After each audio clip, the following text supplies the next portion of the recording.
Bismillahirrahmanirrahim. Alhamdulillah, wassalatu wassalamu ala rasulillah wa ala alihi wa sahbihi wa man wala. Ардактуу биздин аксакал аталарыбыз, Аллах таалам ыраазы болсун. Арал айылынын тургундары, Аллах таалам эки дүйнө береке берсин.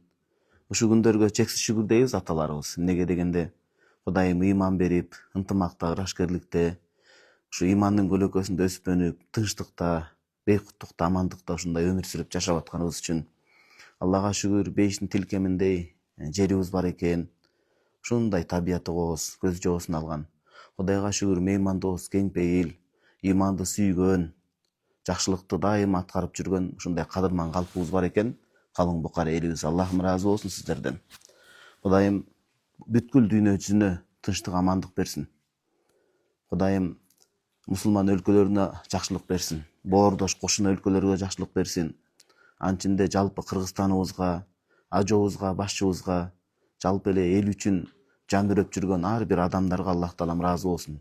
Элдин тынчтыгын карап, элдин тартибин караган ар бир адамдарга, мугалимдерге, дарыгерлерге бардыгына Аллах таалам жакшылыгын берсин. Дин агартуучуларына, элди агартып көгөртүп, туура жолдо эч бир агымга илештирбей, ушундай элдин бейкуттугун, жердин бүтүмдүгүн сактап, ыйман үчүн тегиз элтеден бери уланып келе жаткан ыйманды кыяматка чейинки үммөттөргө аманат кылып тапшырган ар бир ушул биздин аалымдарыбыздан Аллахым ыраазы болсун. Анын ичинде көл аймагы, анын ичинде түп район, анын ичинде ушул Арал айылына Аллах таалам тынчтык, амандык берсин. Бөөдө кырсыктан, апаат кырсыктан, аламаттан асырап сактасын. Эки дүйнө жакшылыктарын жаратканын берген болсун. Сиздер менен учурашып амандашкандан кийин уруксат болсо ушул Чубак устазыбыздын чоң ата устазы болот. Ханафи мазхабта дасыккан аалым болгон да бул киши. Абдулла Сиражуддин Ал-Хусейни деп, радиаллаху анху. Пайгамбарыбыз саллаллаху алейхи вассаламдын Хусейн аттуу небересинен болот. Азирет Али күйөө баласы Фатима энебиз, ал экөөнүн тең Аллахым ыраазы болсун.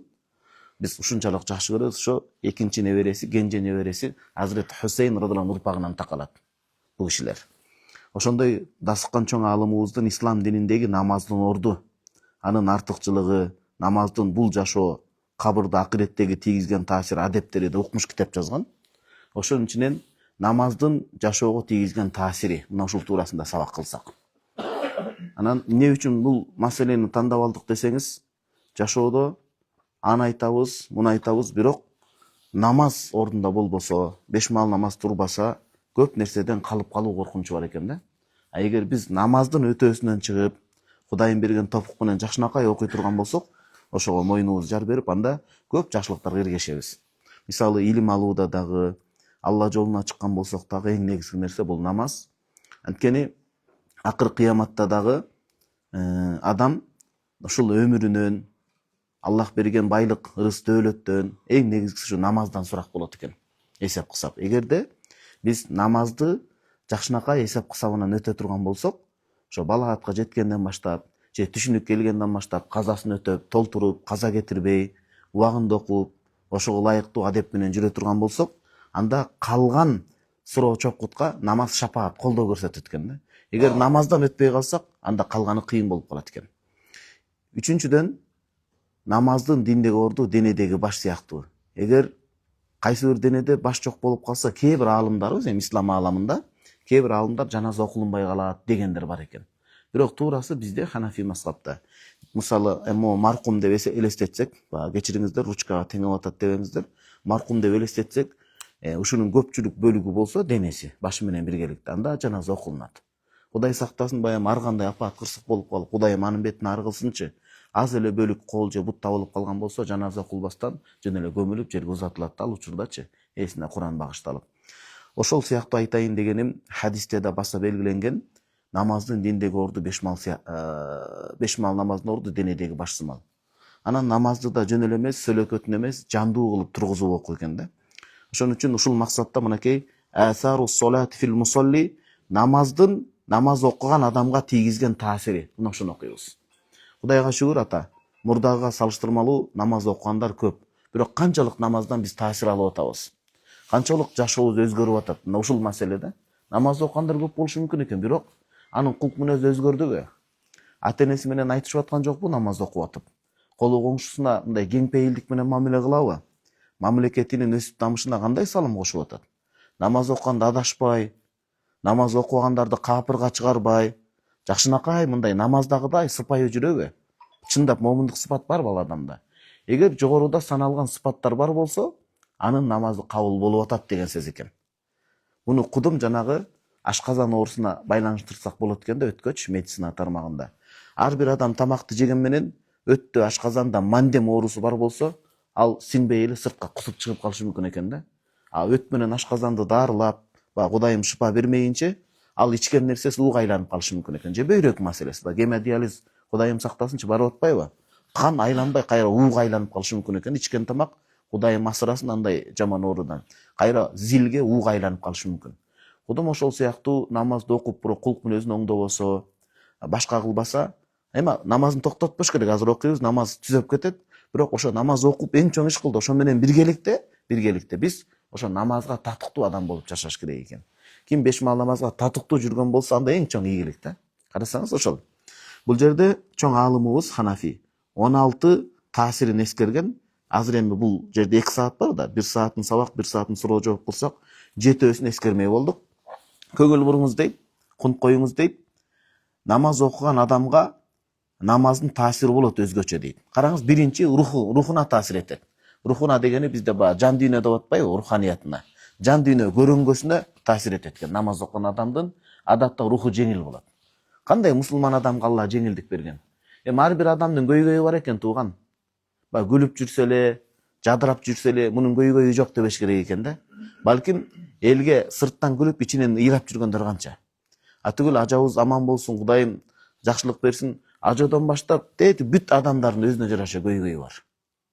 Ошол керек болсо азыркы күндө карап отурсуз кечиресиздер. Карап отурсаңыз, балагатка жете элек жаш баланын деле көйгөйү чыгып калыптыр бүгүнчү. Өзүнө жараша көйгөйү бар экен да. Ал досундагы оюнчуга жетпей калган, атыңызда ошонун деле бир убарасы бар экен да.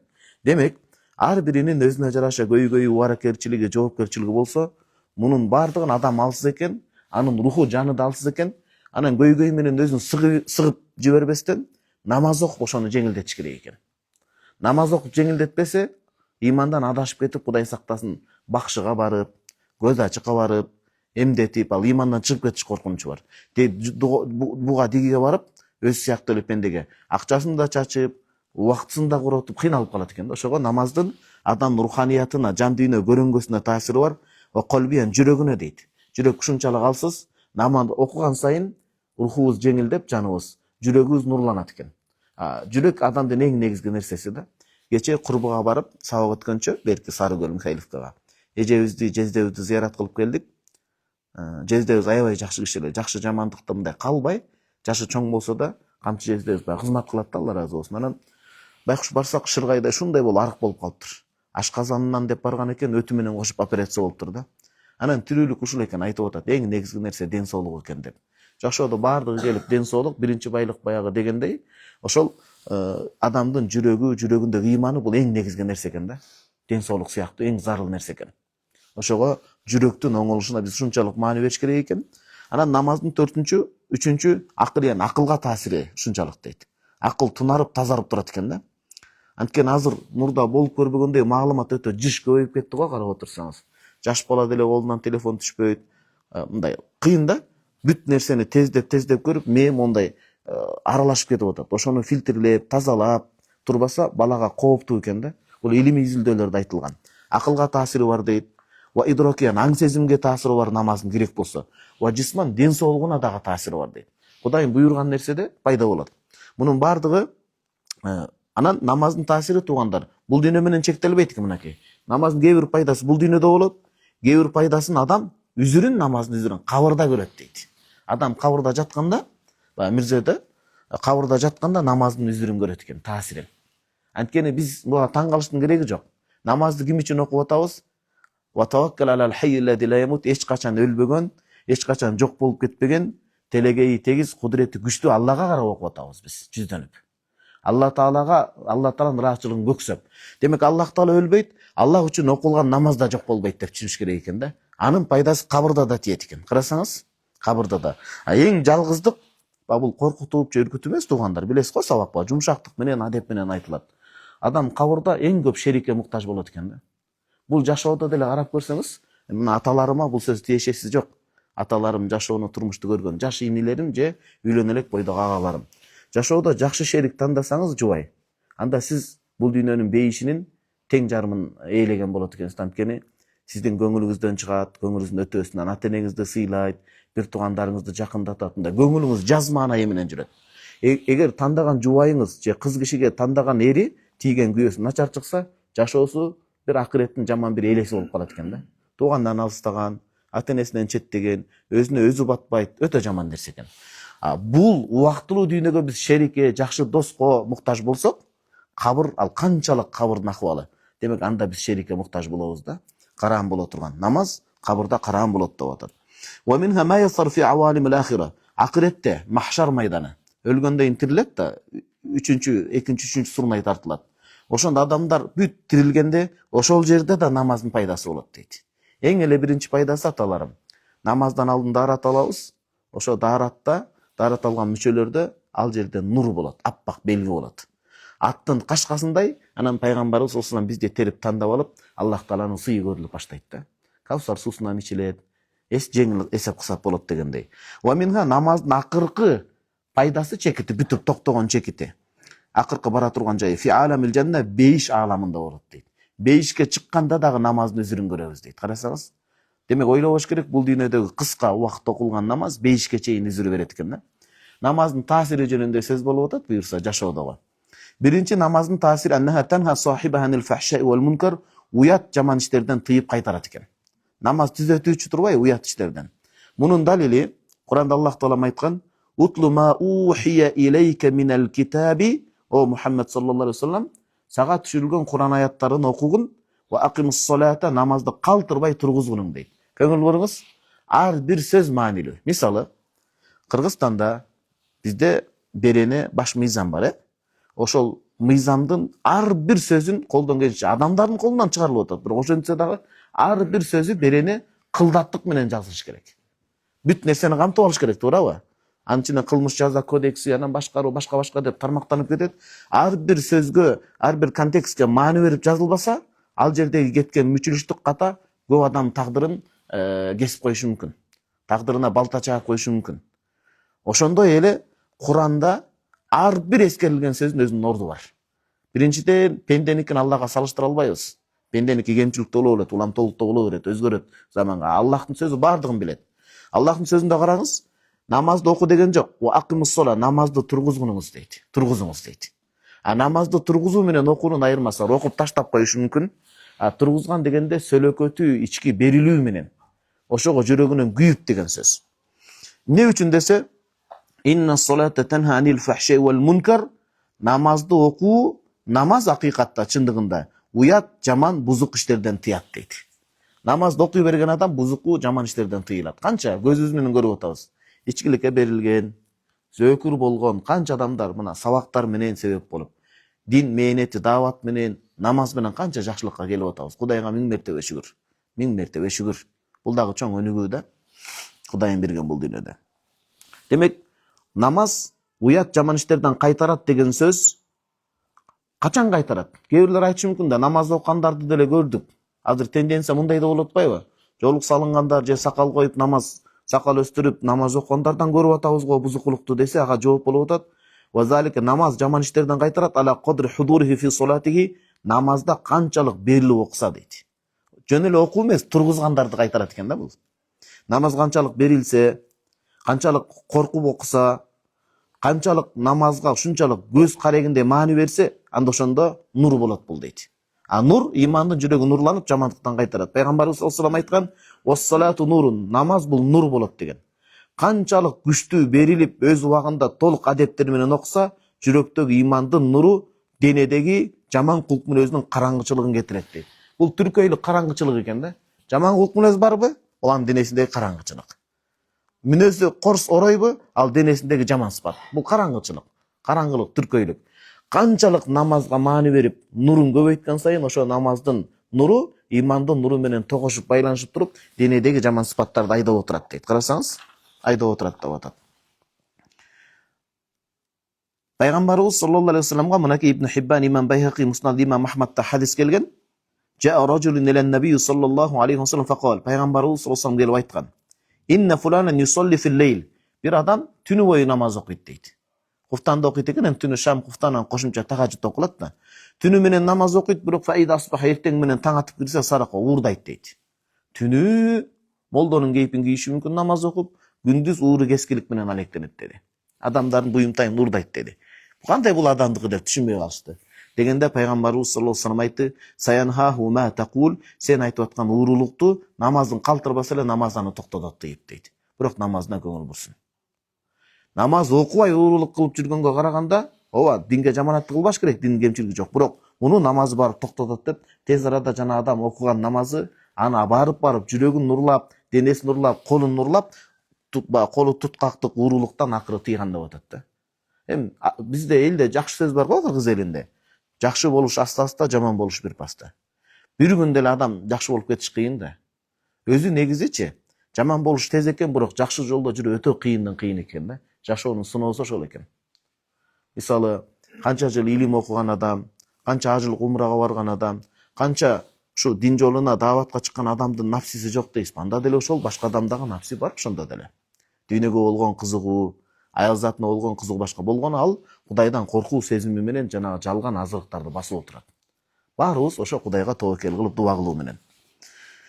Бул биринчи пайдасы. Намаздын экинчи таасири аннаха тухаззибу мин ас-сифати-замима, жаман, терс, корс кулк мүнөздөрдөн тазалайт дейт, аруулайт дейт. Далили караңыз, Куранда айткан, Аллахым инсандын табиятын айтып атат да. Иннал инсана хулиqa халуан. Адам ушундай шашкалак болуп төрөлгөн дейт. Ушундай шашкан, ушундай бир нерсеге шашып, бир нерсеге токтобой, мындай бир акырын кезеп ойлобой, ушундай шашып жаратылган дейт. Шашкандык ушул ида массаху шар, жамандык келип калса, жазуган шунчалык коркуп кетет дейт тез эле. Өзүн жоготуп, коркуп, сабырсыз болуп, Кудайга чейин акарат келтириши мүмкүн дейт да. Кээде ар кандай болот да, о Кудай, мени эмне ушундай кылып жараттың, мен эле көрүп калдым деп Кудайга чейин асылганы бар да. А эртең эле ошо сыноо кетип, жакшылык келип калса, кайра өзү уят калып калышы мүмкүн да. Кээде мындай, Аллахты айтпай эле койчу, пендени айталы. Мисал айталы, бүгүнкү күндө алысты айтпай эле коелучу, маселе ушундай. Бир туугандар үйлөнгөндөн кийин бири-бирин жамандап калып атса, мисалы. Аялына келет да бир тууганын жамандайт. Жат энесин жамандайт. Карындашын болбосо бир жатында жаткан. Карасаңыз, жарык дүйнөгө келишине себепкер болгон ата энесин аялына жамандайт, мисал иретинде айтып атам. Анан белки бир тууганы ал өз аялына жамандайт. Эртең жүздөшүп калса, булар Кудайдын астында кантип бири-биринин бетин карайт. Жүздөшө турган адам болгондон кийин антип жамандоого жол бербеш керек деген сөз. Кудум ошол сыяктуу намаз жаман кулк мүнөздөрдөн сактайт. Куранда ошону айтып атат. Ида массаху шарру жазуа, жамандык келсе, адам шашкалактап калат, Кудайга чейин тил тийгизип акарат келтирип, адамдарды көзүнө илбей. Ва ида массахул хайру манва, анан жакшылык, жамандыктын артынан сыноонун дароо жакшылык келсе, ал сараң болуп чыга келет дейт. Кыйынчылык болгондо, колунда жоп келсе ушундай армандайт. О, менде да жакшылык болгондо Кудай мага деле бергенде мен деле кылмакмын деп айтат экен да. Мен деле кылмак, менде жок да мүмкүнчүлүк дейт экен. А бирок мүмкүнчүлүк келгенде мануан жөн эле тыйбайт, ушунчалык сараң болуп калат дейт. Жок, бул планы чыгат, бул иши чыгат. Адамдын табияты ушундай дейт да. Жакшылык да жакпайт экен, жамандык да жакпайт экен. Жана бир соцролик чыгарышпадыбы? Күн ысып кетсе, бул Кудайдын күнү эмнеге эле кечке сый берет? Салкын болбойбу? Салкын болуп кетсе ушунча эле муздак боло берет. Адамга өзү бир нерсени жакшы кыйын. Эмнеге? Муну деле туура түшүнсөк болот, анткени биздин нафсибиз адам атабыздын белинде урух болуп жүргөн кезибизде бейишти көрүп алган да. Рух ааламында бейишти көргөн, бейиште эле ыраазы болбосо бул дүйнөдө кыйын экен.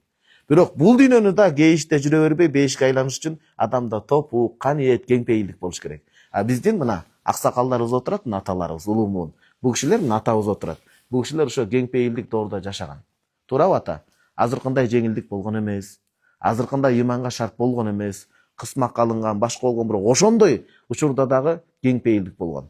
Жора жолдошторун ээрчиткелип, бир дасторконду жеткирип, жеңебиз деле кабагын кашым деген эмес тапабыз. Оор, катаал шарттарда бала төрөгөн. Жок, менин акым феминизм деген эмес.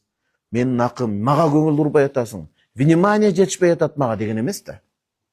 А бул кишилер талаа түздө эле жүрүшкөн болбосочу. Үйүндө эч нерсе жок, ондосун ээрчиттик делип алган. Бирок кабак жарык болсо, көкүрөк кенен болсо, пейил кенен болсо, меймандостук болсо, Кудайым пейилге жараша бере берет экен да.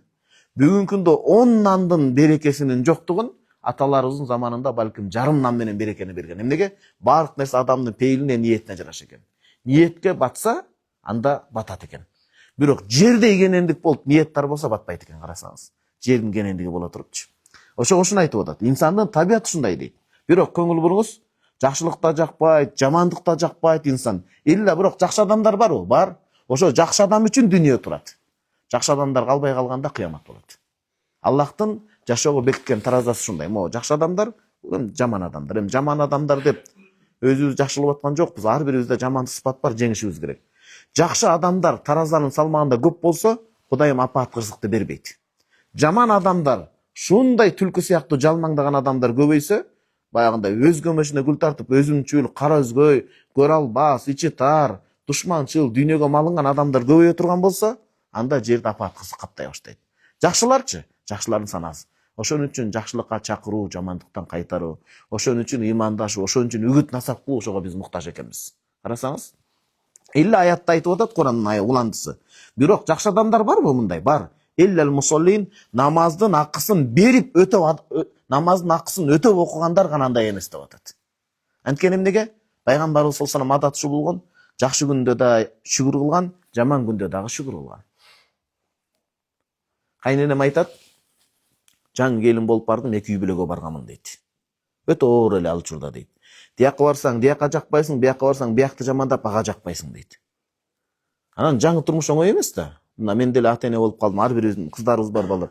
Айтат, эмне кылам деди дейт, анан пайгамбарыбыз саллаллаху алейхи вассалам сүннөтүн карманууга туура келди дейт. Ошол эң жашоодо чоң чечим болду. Булар жамандап, бул өгөй балдарды жамандаганда, эч сөзүн колдон келишинче укпаганга аракет кылам, уксам да жеткирбейт элем. Булар жеткирбей, ортодо намаз гана окуйт элем, 2 рекет. Аллахым ушул жагдайда өзүң чыгар деп. Кандай жардам болбосун, сөздү эч кимге ташыбай, колдон келишинче кайната кайным 2 тараптын балдарына тең кызмат кылып, 2 рекеттен намаз окуп жүрө бердим. Кудай таалам ушундай бир даражаны берип көтөрдү дейт. Эң сыйлуу келиндердин бирине айландык дейт да.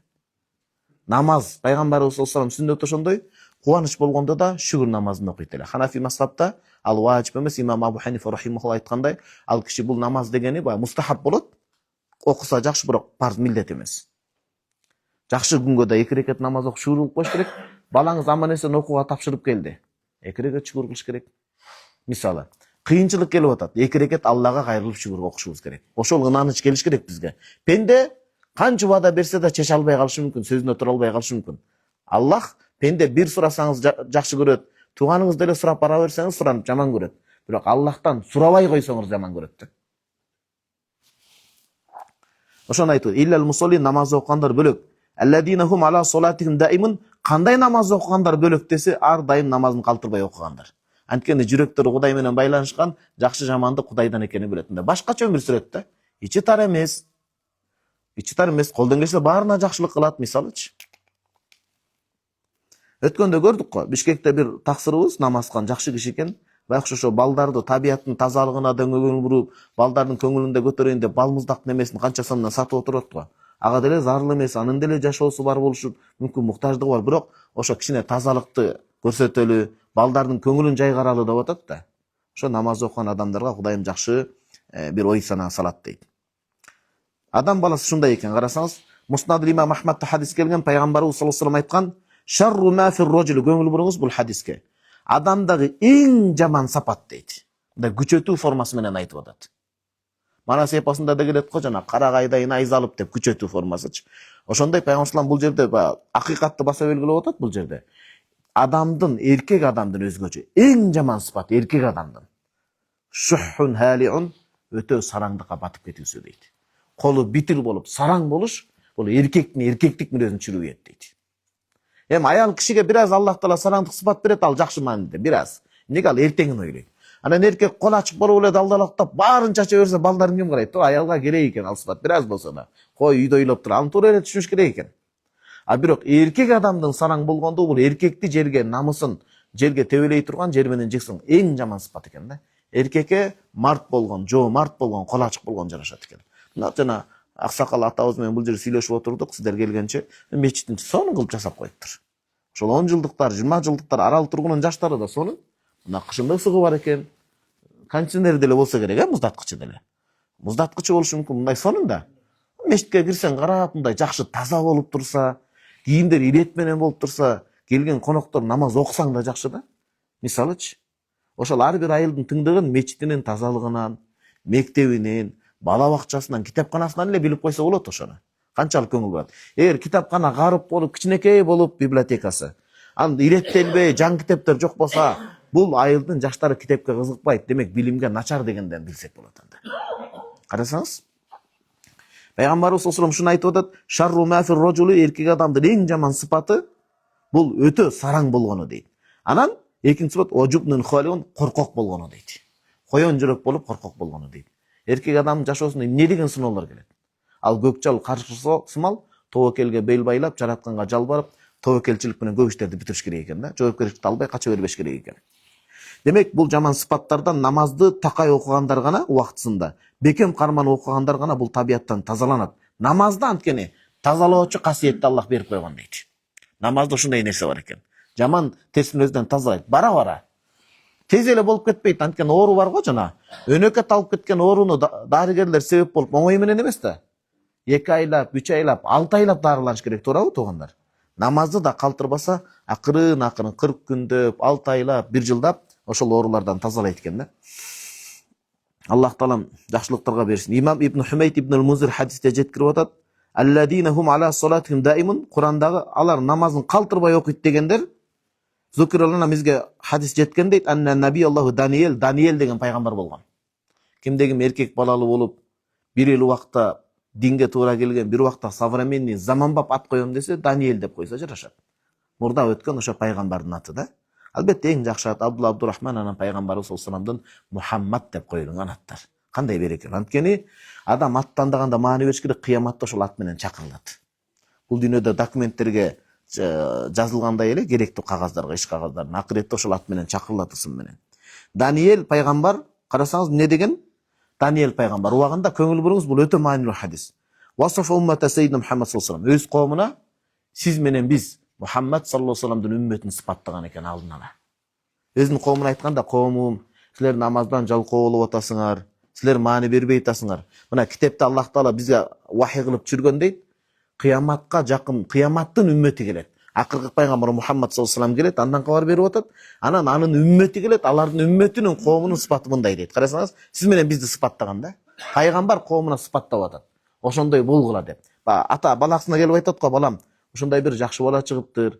Ата-энесине кайрымдуу, боорукер, боор басат экен, жакшы да окуйт экен. Ошондой болсун" деген мааниде айтат го эме. Bir ata gelip balasına aytıp attır. "Balam, falançaday bolsan karaçı" dese aytat eкен. Siz de oşonun atasınday bolsanız dep. Azırkı balдар, etegi jok, jengi jok, çapan çıgar, atasından balası tapan çıgar dep söz kıyın da azırkı baldarga emetiş. Demek ошончолук деңгээлде ата-эне болуш керек татыктуу. Факала Даниил пайгамбар, а кишиге пайгамбарга салам салат болсун айтат экен.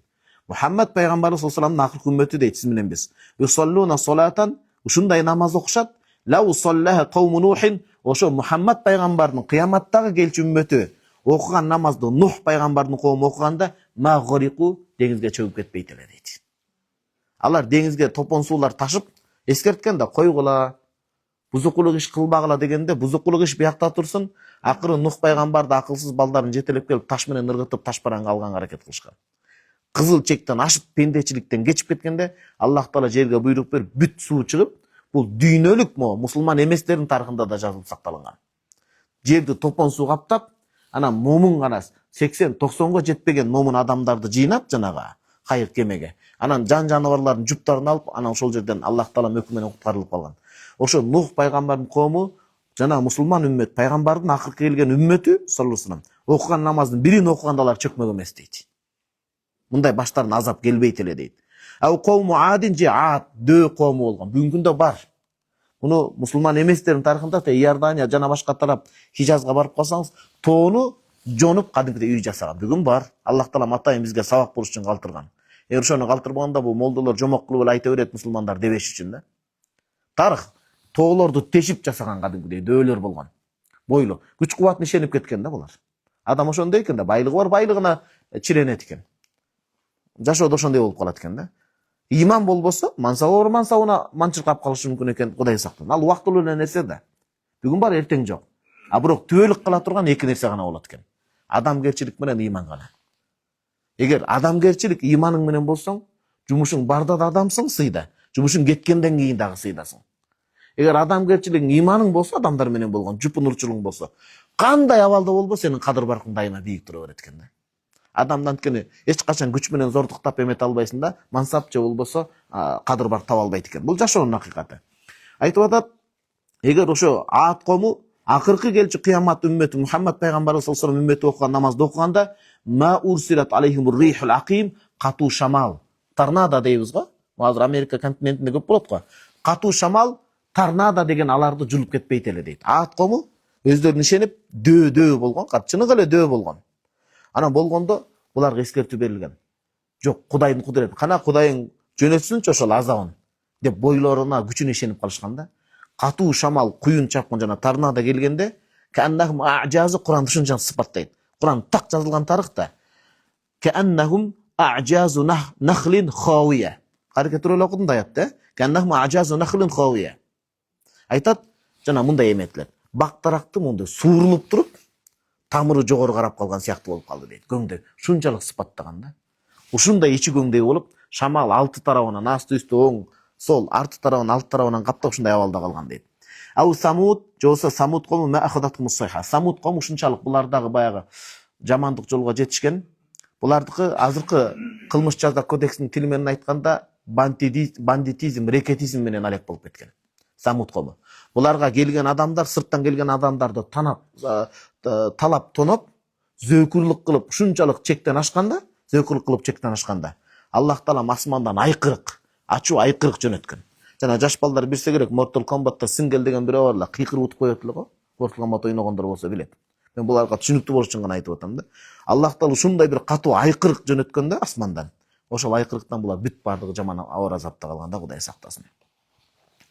Эми бүгүнкү күндө биздин үммөт кыска жашайт башкаларга салыштырмалуу. Кыска өмүрдө мурдагылар жок болуп кеткен күнөөнүн бардыгын жасайт экен да биздин үммөтчү. Болбосо карасаңыз, тарыхта Лут пайгамбардын убагында азыркы гей, эркек менен эркек, аял менен аял лесбиянка болуп кеткен. Ошол себептен Аллах Таала периштеге, Жебирел периштеге буйругун берип, жерден көтөрүп туруп, анан мондайынан таш менен таштаган да. Бул үммөттө бар да ал күнөө. Демек бизде итак эле күнөөлөр бар. Кудайдын каарына албаш үчүн жок дегенде бул коркутуу эмес туугандар. Коркута турган биз кимбиз? Бул акыйкат. Алдын алып жаман айтпай жакшы жок деген сөз туура түшүнөлү.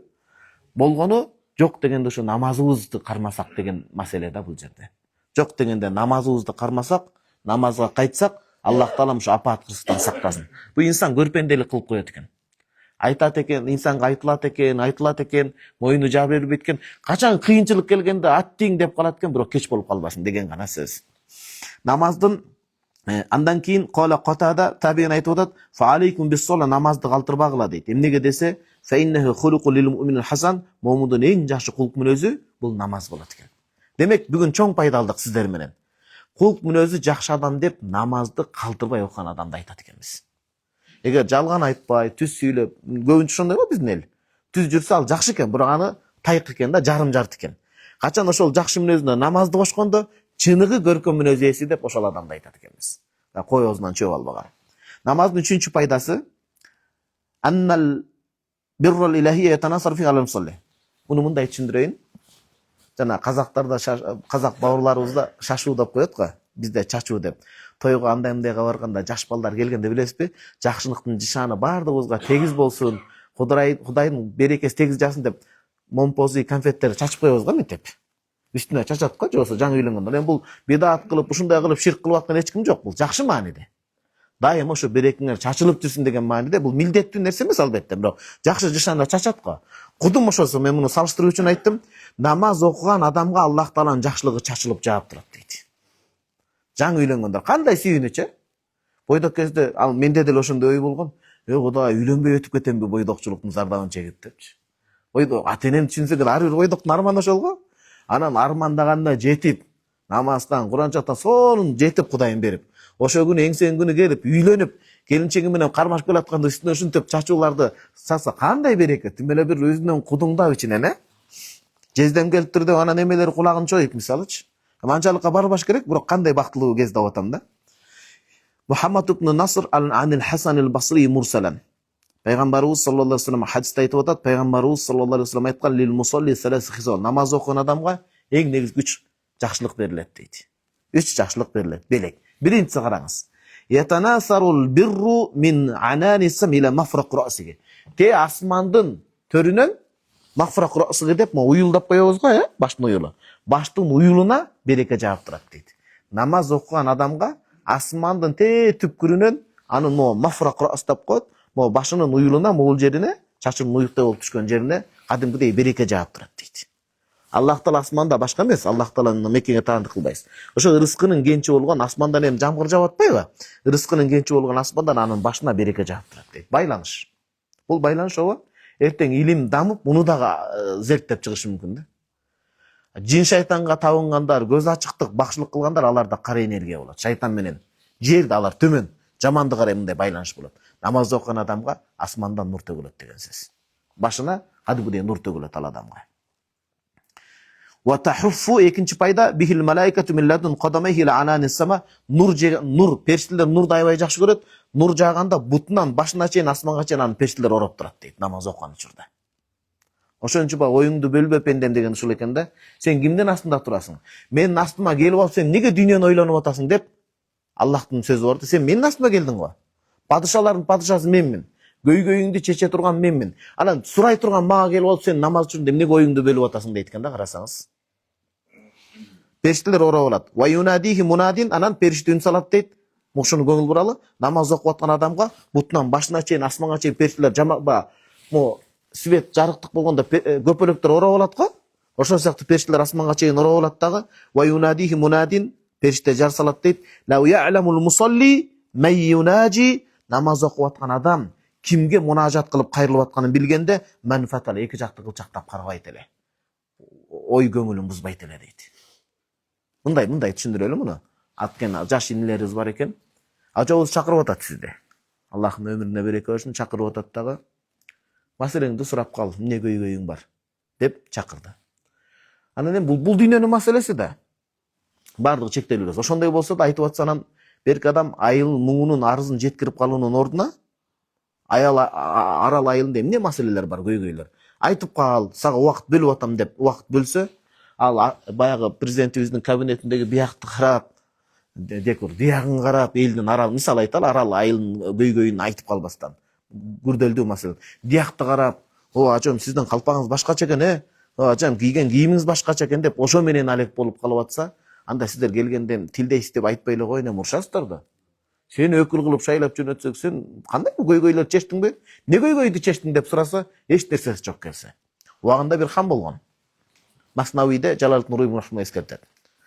Анан хандын 3 вазири болот. 3 министри болот мындайча айтканда. Анан бир министрине оң колуна көбүрөөк айлык берет, маяна. Экөөсүнө анын 3/1 гана берет. Тиге 2 эсе көп төлөйт. Анан экөө башын бириктирип билесиз да, бизде бар түшүнбөй эле жаман көрүп калат. Ичкүйдүлүк көрө албастык кылып экөө анан ичинен коурашып айтат. Кой бу падышабызга, ажабызга айтпасак болбойт. Кандай бул адилетсиздик? Ал кылган ишти биз деле кылабыз. Ашыкча кылышыбыз мүмкүн. Неге ага көп маяна төлөйт? Неге ал мындай жакын болуп атат? Деп анан акыры батпак айтышат. Болуптур деп падыша акылдуу экен, унчукпайт. Бир күнү аңга чыгышат. Аң улабачы мергенчиликке. Чыгып анан алыстан кербендер өтүп бараткан болот. Анан жана экөө каршы чыгып атат, эмнеге бул мынча, эмнеге теңдик жок деп. Анан бирөөсүн жөнөтөт ошолорду. Барып көрүп келчи, бул кербенчилер ким экен, каяктан келатыптыр? Барып сурап келет. Каяктан келатыптыр? Мисалы айталы, Самаркандтан келатыптыр, Жагарабалтадан келатыптыр. Каяка баратыптыр? Падышам аны сураган жокмун дейт. Сиз эле сураган суроону сурап келдим. Анда экинчисин жөнөт. Сурачы, каяка баратыптыр улар бет алып? Айтат, Самаркандтан мисалы Карабалтадан чыгып, Кытайга, Пекинге, Бейжиңге кетип аттыр мисалы. Эмне максатта кетип атыптыр? Падышам колун чаап кечирип койсо, аны сураган жокмун. Аны үчүнчү вазир оң колу ишенген вазир жок, аны чакырып келип, берки экөө көзүнчө айтат. Барып сурап келчи, каяктан келатыптыр деп. Баягыларга эле берген суроону берет. Анан барып келгенден кийин бир аз кечигип келди дейт, келгенден. Каяктан келатыптыр? Карабалтадан келатыптыр. Каяка баратыптыр? Карасаңыз, бул бир эле суроо. Бейжиң көрөт. Неге максаттыр? Соода кербен экен. Канча экен саны? Мынча экен. Аялы канча мынча? Канча деп бүт барын бир барганда битирип келген да. Анан экөөнү карап айтыптыр да. Эми каршылыгыңар жокпу десе, болду дептир. Куп болот таксырым, эми каршылыгыбыз жок дептир да. Кудум ошол сыяктуу намаз окуган адамга Аллах Таалам айтып атат периште. Бу адамзат, сен намаз окуп кандай бакыттын кушу турганын билбейсиң. Ла я'ламул мусалли ма юнажи, намаз окуп аткан адам кимге кайрылып дуа кылып атканын, ким үчүн окуп атканын билгенинде ою да бөлүнбөйт эле, бети да кылчактабайт эле дейт. Бирөө Кыргызстанда 4-5 жыл мурда болгон окуя болгон, айтып калышты. Кызык да, жашоодо ушундай кызыктар көп боло берет экен. Намаз окуган 4 рекеттик намазда. Анан имам салам бергенде арттагылар ызычуу болуп кетиптир. Эмнеге? Жок, 4 рекет болбой калды десе, бирөө 4 рекет болду, бирөө 3 рекет болду дейт экен. Бирөө айтты мен, анык билем 3 рекет болду дейт экен. Кайра окуйм. Эмнеге анык билесиз? Мен 4 рекет намазда дордойдо контейнерлерин санап жагат элем дептир. Бүгүн санап бүт электе эле бүтүрүп койду имам дептир да. Эми албетте бул пендечилик. Кээде ой айла жок келип кетиши мүмкүн. Аны эч ким антип толук окуш кыйын, бирок аракет кылышыбыз керек экен деген сөз. Намаздын 4-чү пайдасы туугандар. Аннал малаиката тусалли алал мусалли ма дама фи мусалла. Намаз окуган жайында, намазды окуп бүтүрүп мечиттен чыкканга чейин периштелер ага дуа кылат дейт. Периштенин дуасы эмне? Периштенин дуасы кайтарылбайт. Демек биз кирдик азыр. Алланын үйү болгон мечитте, Алланын үйүн десе, туура эмес түшүнүп албаш керек. Жана Алуу Токонбаев атабыздын китебинде келет да. Убагында мен атын унутуп калдым, караңызчы, чарчап. Токтобул атабызды өнөргө үйрөткөн жакын бурма, апасы бурма болот, ошо бурма энебизге өнөрүн үйрөткөн аксакал болгон. Анан ал аксакал эмеге барып, ажыга барып, мен Алланын үйү дейт, Алланын үйүндө Алланы көргөн жокмун го деп келген да. Бул жерде Алланын үйү деп мечитте айтканыбыз өтмө мааниде. Алла үйгө муктаж эмес. Аллага сыйына турган үй деген мааниде түшүш керек көбүскөдө. Мисалычы. Ошону айтып атат. Алланын үйү болгон мечитте, намазканада ким келип намаз окуса, намаз окуп туруп кеткенге чейин периштелер дуа кылат. Бухариде хадис келген, пайгамбарыбыз саллаллаху алейхи ва саллям айтат: "Инна хадакум фи салатин" дейт. Силердин кимиңер бирөө ма дамати салат тахбису, намазда окуп, намаздан туруп мечиттен чыгып кеткенге чейин, вал малаикату тaqul, периштелер мындай деп дуа кылат дейт. Аллахум игфир лаху, Аллах мунун күнөөсүн кечир деп. Эгер адам ошону билсе чыкпай эле коюш мүмкүн экен да. Элестетиңиз эми. Аллахум ирхамху, Аллах маны кечир, ырайым төк деп дуа кылып отурат. Пендеде кемчилик бар да, мисалы аялы менен боло албай атса, намаз окуса, Алла периштелер дуа кылышы. Анткени рахматтын ичине ушул кирип кетет, о аялы менен жарашып кетсин, балалуу болуп кетсин да, Аллах рахмат түшкөндө баардык нерсени кантып алат. Алланын рахматы. Малам якум мин мусаллаху, качанкыга чейин периште дуа кылат? Намаздан туруп кеткенге чейин, көңүл буруңуз, ау юхдис, же мечиттин ичинде болсо да даратын бузганга чейин дейт. Дарат бузулганда периштенин дуасы шырт токтойт деген сөз да. Эми гайып аламынан пайгамбар ислам кабар берип атат. 5-чи, кечиресиздер, бир сабыр кылып коесуздар, мына 7 пайданын экөөсүнө калдык. Ас-салат, намаздын 5-чи пайдасы тухаййул мусалли лил ихтираб мин роббил арбаб, жаратканга жакындаганга себеп болот дейт. Жаратканга жакындаганга себеп болот. Азыр бул жашоодо эле ушундай тааныш билиш издегилер келгендер көп го, туурабы? Муну менен жакын болуп алсам, диги менен жакын болуп алсам депчи, маселени чечип кетеле деп. Мисалычы, ушундай бир дөөлөт издегендер болот да. Негизги биз жакындай турган нерсе бул жараткан Алла Тааланыкы. Имам Муслим жеткирген хадисте пайгамбарыбыз саллаллаху алейхи ва саллям айтып атат: "Aqrabu ma yakunu al-abdu min rabbih azza wa jalla wa huwa sajid." Пенденин Аллахка эң жакын болгон абалы бул саждада турганы дейт. Аллах ошо саждасына келип калат деп түшүнбөңүз. Келип кете турган нерсе эмес Аллахын пендеге окшоп. Пешене адамдын башы эң баалуу жери, туурабы? Кадыр бартуу жери. Ошон үчүн бизде баш кийимди караш керек. Анан жанагы тенденцияны караш керек болуп атат. Келген коноктун ар бирине эле калпак кийгизе бербей, башка кыла бербей, ошо татыктуу адамга кийгизиш керек да. Болбосо анан таштандыда, баняда кийип кетип калбасын, эскертип коюш керек да. Бизде калпакты эң сыйлуу адамга берет. Эртең бул калып кетпесин деген сыяктуу болупчу. Айтайын дегеним, адам ошол эң кадырлуу, кастарлуу болгон пешенесин, чекесин саждага коюп дуа кылып атканы, демек бул эмне деген сөз? Жараткан, мен сенин астыңда, мен сенин кулуңмун, болду. Мен эч ким эмесмин. Мен бай дагы эмесмин, бий дагы эмесмин сенин кудуретиң астында. Мен аалым дагы эмесмин, мен сенин илимиңдин, кудуретиңдин астында мен эч нерсе эмесмин. Сенин таазимиңе, кудуретиңе таазим этип кулдук урам. Кыргыз сөзү ошондой го, кулдук урам деген маанини чагылдырган үчүн сажда ушул эң Аллага жакындаткан учур деп эсептелет. Баягы бирөө аябай акыңа кирип, жамандап, пут тозуп, душмандык кылса, анан бир күнү сезип, астыңызга келип, колун боорун алып, эч кимге сажда рүкү кылбайт болгон астыңа келип, карасаңыз чындап жүзүнөн өкүнгөнү билинет да. Бир тууган мени кечир. Эттик деген сөздү айтпай эле коелу, кемчилик менден кетти деп чын жүрөктөн мындай бир өзүнүн үзүрүн билдирсе, ар бир адамдын жүрөгү жибийт. Болбой эле калган адам кечирбей койбосо, адамгерчилиги бар адам кечирет. Эмнеге? Аллахым кечиримдүүлөрдүн кечиримдүүсү го туугандар. Ошон үчүн эң бактылуу адам тирүүлүктө өзүнүн ыктыяры менен чекесин саждага койгон адам экен да. Тандоо берилип аткан учурдачы. Ошого аракет кылалы, ниет кылалы туугандар, чекебиз саждадан көтөрүлбөсүн. Дуа кылалы баарыбыз. Жөн эле сабак болуп калбасын да. Хадисте имам Муслим жеткирип атат. Андан караңыз, фааксир дуа дейт, көбүрөөк дуа кылып калгыла дейт. Эми Ханафи мазхаб боюнча саждада дуа кылсаңыз намаз бузулуп калат. Мисалы бойдок Азамат деген араңыздарда, мисалы Азамат деген бирөө болсо, сажда жатып бойдок Алла Фатима деген кызды жакшы көрөт элем, ошого жетип калайын деп кыргызча сүйлөбөйсүн, үн чыгарып намаз бузулуп кетти. Ичинен айтса бир жөн, эми нафил намазда. Саждада, нафил намазда дуа кылса бир жөн, эң жакшысы бизде сажданы бүткөндөн кийин деген сөз. Намаз бүткөндөн кийин деген сөз. 6-чы намаздын пайдасы ас-салату нуру лил муъмин фид дуnya вал ахира. Намаз момундарга бул дүйнө жана акыретте дагы нур болот дейт. Нур, нурсуз жашоо кыйын экен. Кабырдын караңгычылыгын элестетсеңиз коркуп кетесиз да, аябай оор. Кабырдын караңгычылыгы кандай, көзгө сайса көрүңүз. Акырет мисалы, Сирот көпүрөсүчү.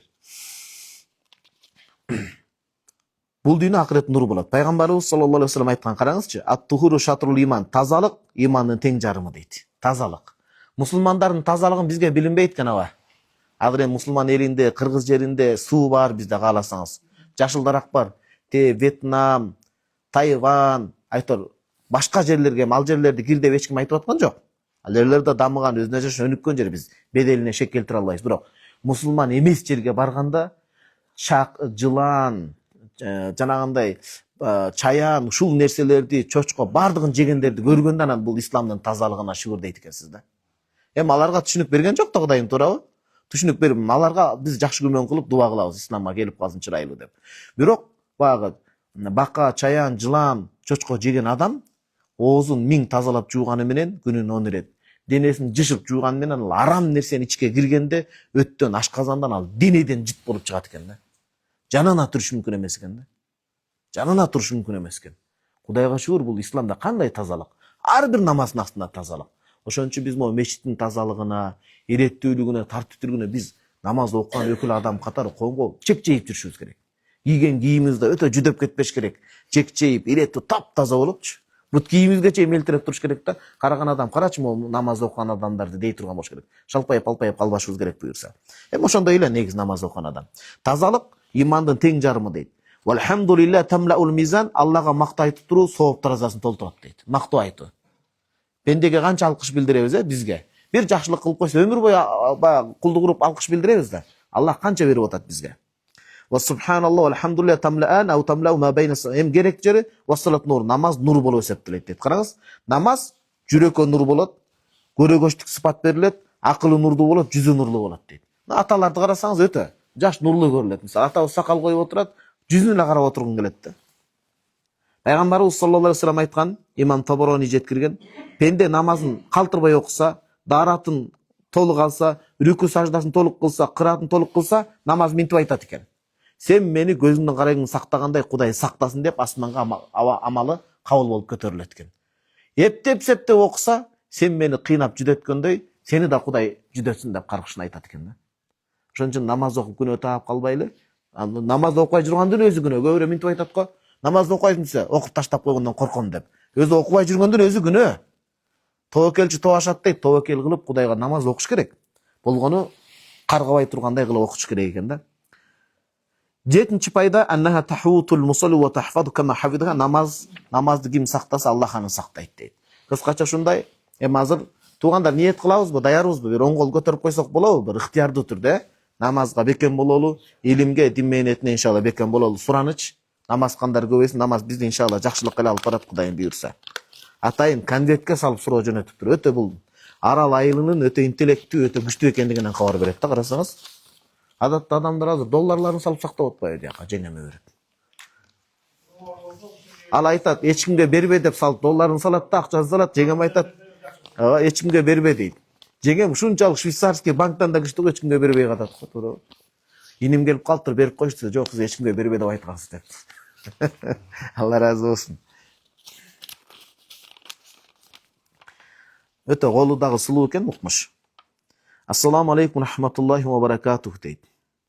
Илеп белгисинде койт, устаз дейт. Кызыбыз, ва алейкум ассалам рахматуллах.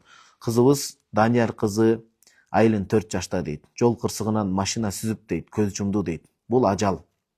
Аллахымдын өкүмү менен болду деп кабыл алдык. Өзүбүздүн илим билимибиз жетпегендиктен дин жолундагы адамдардан кеңеш алып, үй бүлөбүз менен машвара кылып кеңешип дегени. Аллахымдын ыраазычылыгы үчүн сүзүп алган бир тууганыбызды кечирдик дейт. Кызыбызга дуа кылып койсоңуз сураныч дейт. Аллахым сизден ыраазы болсун дейт. Бул өтө жүрөгү таза адамдык да. Өтө жүрөгү таза адамдык. Кызыңыз, албетте биз дуа кылабыз, бирок ал дуага муктаж эмес, эмнеге дегенде ал балагатка жете элек. Кээ бир хадистерде балагатка жете элек кайтыш болгон чүрпөлөр фи кафалати Ибрахим алейхиссалам кепилдигинде бейиште торгой чымчык болуп сайрандап чыргап жүрүшөт дейт. Эми аны Аллах билүүчү, пайгамбарыбыз саллаллаху алейхи вассалам бизге ошентип айткан. Биз ага ыйман келтиребиз. Үчүнчүдөн, бойго жетпей, балагатка жетпей кайтыш болгон кыздар кыяматта ата-энесине шапаат кылат деп келет.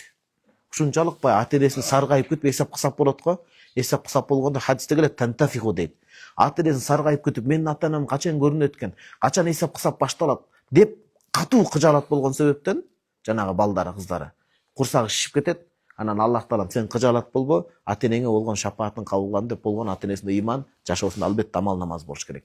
Ошон үчүн кызыңызга дуа кылабыз. Кантип Аллах таалам сиздерди омин кыяматта сиздерди жана сизге окшогон тагдырга туш болгондорду, Аллах таалам баласын жоготкондорду кыяматта бейиште пайгамбарыбыз саллаллаху алейхи вассалам жанына бириктирген болсун. Анан ошол эми сүзүп алган адамды кечиргендигиңиздер чоң эрдик болуптур. Анткени балким ушу сиздердин жакшы кулк мүнөзүңүздөрдөн ал адам динге келип, ыймандуу болуп, мисалы дагы бир Кудай тааланын кудуретин тана алышы мүмкүн да. Бул кечирген чоң эрдик да, туурабы? А болбосо ал өмүр бою камалып деле кетиши мүмкүн эле. Анан албетте жол эрежесинде көңүл буруп туугандар, жолдон этият болуш керек. Биздин бир аз шашкандыгыбыз же башка болгондугубуз бирөөнүн өмүрүнүн кыйылышына себеп болбош керек да. Иншалла мен бул суроону өзүм менен Бишкекке алып кетем, Кудайым буйрса. Египетке да ала кетем да, бул башкача суроо. Анан мүмкүн болсо суроонун ээсине белек берип койсок жакшы болот эле үй бүлөсүнө. Эгер аралдан болсо бул жерден сабактан чыккандан кийин барып зыярат кылып, ошол кишилердин эркек адам колун кармап азаматсыз деп биз аларга бата берип эмес, ушундай жакшы адамдардан биз бата алып койсок болот эле. Ассаламу алейкум рахматуллахи ва баракату. Устаз дейт. Кун алуу боюнча кене маалымат берсеңиз. Кун. Адам кишини өлтүрүп койсо кун төлөтөт эмеспи? Адамга мусулманчылыкта 100 төлөтөт. Адамдын куну бул эми толук болуп 4 жаштагы кыз мисалы чоң адамдын эле өкүмүн алат. Түгүл жана ата адамдын курсагында эмбрион болуп бала ай сайын жетилип кете берет го, ошондо өзүнүн акысы болот. Кадимкидей баланын жарык дүйнөгө төрөлөк болсо да курсакта эненин шишип, күн өткөн сайын ошонун акысы болот. Кун дегенде ошону айтып атат. Устаз, кун алуу боюнча кене маалымат берсеңиз жана күнөөлүү тарап дейт. Кун алып келип берсе кандай туура бөлүштүрүү керек? Аллахым ыраазы болсун сизден. Биз садака берели деп чечип жатабыз 100% пайдасынын. Кандай кылсак туура болот? Кеңеш берип койсоңуз сураныч. Негизи ал 100 болот. Адамдын куну толук адамдыкы 4 жашта кызыңыз жетти, ага 100 болот. 100-нүкүн эми бизде Кыргызстанда төбө жок, Кара-Балтада Абдрахим Дамданыкында бар. Ошо Абдрахим Дамдага чалыш керек. Төбөлөрдүн наркы канча болуп атат деп. Анткени Казакстанда бар, Монголияда бар, бирок бизде баккандай жок да, туурабы? Төөнүн баасын Абдрахим Дамдага чалып медресесинен суратыш керек. 100 ошондой. Бул өтө чоң чыгып кетет. Эми ал адам көтөрө албай калат. Ошон үчүн ооба, дароо сиз кечтиңиз, түрмөгө каматкан жоксуз, башка болдуңуз Кудай үчүн. Бирок жана кунду төлөп бериш керек алар. Күчү жетишинче канча күчү жетет экен. Жеңил төлөп элем да 5-10 миң сом төлөп кетпесин. Эмнеге? Ошончо түрмөдө заңга бузбай, мыйзамга түрмөнүн астына кеспей кечиргениңиз жакшы. Бирок ал адамга сабак болуш үчүн бир аз акча, жанына күч келиш керек да, төлөш керек сиздер үчүн. Ал жагын кечпей турганыңыздар жакшы, бир аз төлөсүн. Ошо адамдын өмүрү кандай экенин билсин. Экинчи жол кырсыгынын себебин сактангандай боло турган болсун. Адамда сабак болбосо, жеңил эле кете берсе болбойт. Мисалы жана муну эмеге мисал келтирейин. Үйлөнүп атканда кээ бир эркектер өз пайдасын ойлоп, мүмкүнчүлүгү болуп турса да, кайсыл аялдын калыңы махыр аз болсо ошол берекелүү деп мүмкүнчүлүгү болуп туруп сараңданып үйлөнүп коет. Эртең аны жеңил түшүнгөн адам түшүнөт, түшүнбөгөн адам жеңил үйлөндүм деп ажырашып, кайра деле жеңил үйлөнөм деп коюшу мүмкүн да, тагдыр. Маселе акчада эмес, маселе аялдын тагдырын бурчулатканда. Мүмкүнчүлүк жеткен, мүмкүнчүлүк жеткенде алсын, мүмкүнчүлүк жетпеген бир жөн. Ошого берки жанагы кунду талап кылганда өкүмүн билдиңиз. Берки талап канча кудурети жетсе, төлөй турган чамасы болсо, өтө да кыйналып калбасын, аны да жашоо шартын караш керек. Бирок сабак боло тургандай, бир аз акча төлөсүн, ал акчаны сиз өзүңүзгө деле албайт экенсиз, садака чабат экенсиз. Ооба, ал акчаны берки төлөсүн, сабак болсун. Аны алыңыз, эң жакшы садака бул илим билим тармагы. Эгер сиз арал тургуну болсоңуз, ушул айылдын мектептин акыбалы кандай билбейбиз, ошо илим билим тармагына садака чаңыз, бул эң чоң сооп болот. Экинчи ошол медицина тармагы. Албетте диний тармак, медресе, мечит ал биринчи орунда. Ал талашсыз. Ал дискуссияга да алынбайт. Андан кийинки ошо илим билим тармагы, балдар окуп калыш керек бул жерде. Мектепте сабатта, медицина дагы да жакшы болуп калыш керек. Ошентип үчкө бөлүңүз. Эгер алып калсаңыз, курун беркилер берип калса, диний тармакка бул жердин имамына келип, ушул чындап жетим жесир ким бар? Ошол тарапка деп имани тарапка буруңуз. Экинчиси мектеп илим билим тармагын, үчүнчү медицина тармагына буруңуз. Кудай таалам насип кылсын. Карасаңыз кандай суроолор. Ушундай бул маселе. Муну дагы иншалла сактайм. Эми мүмкүнчүлүк болсо, оозек суроолорду берсеңиз, мен билип жатсам жооп берейин, Кудайым буйрса. Бирок анан жанагындай сын сурактарды бериштин кереги жок, сынай турган. Ара эле антип сынабайт, анткени жери сонунда. Сонун суроолорду бериңиздер. Бисмилла. Суроолор барбы? Жаштардын арасынан суроо болуп калса, мисалы. Аксакал ата. Siz ilimlisiniz. Varlığı size karaganda. Anamdan sorulundaydı. Nuh Peygamberden burunku ilim menen aytkanda da ушундай жашоо болгон дейт.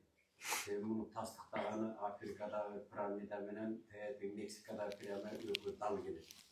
Жана асман менен телолорду дал келтирет. Анан эми Nuh Peygamberden мурундагы менен алганда дөөлөр деп айтылат. Ошол дөөлөрдүкү туурабы же болбосо адамдар ошо жашап өтүп илимди биздин де илимди болуп анан жанкы туура эмес үчүн жанкы Жок болуп кетип атат, адам баласы себеби илим өнүккөн. Пирамида караңыз кандай турган, кран көтөрө албаган. Анан аларга салыштырганда дөөлөрдү. Ал эми илим точкасына жеткенден адам баласы Аллага болгон немесин таштады да ошол себебинен жана кыйроого учурады. Алла разы болсун ата.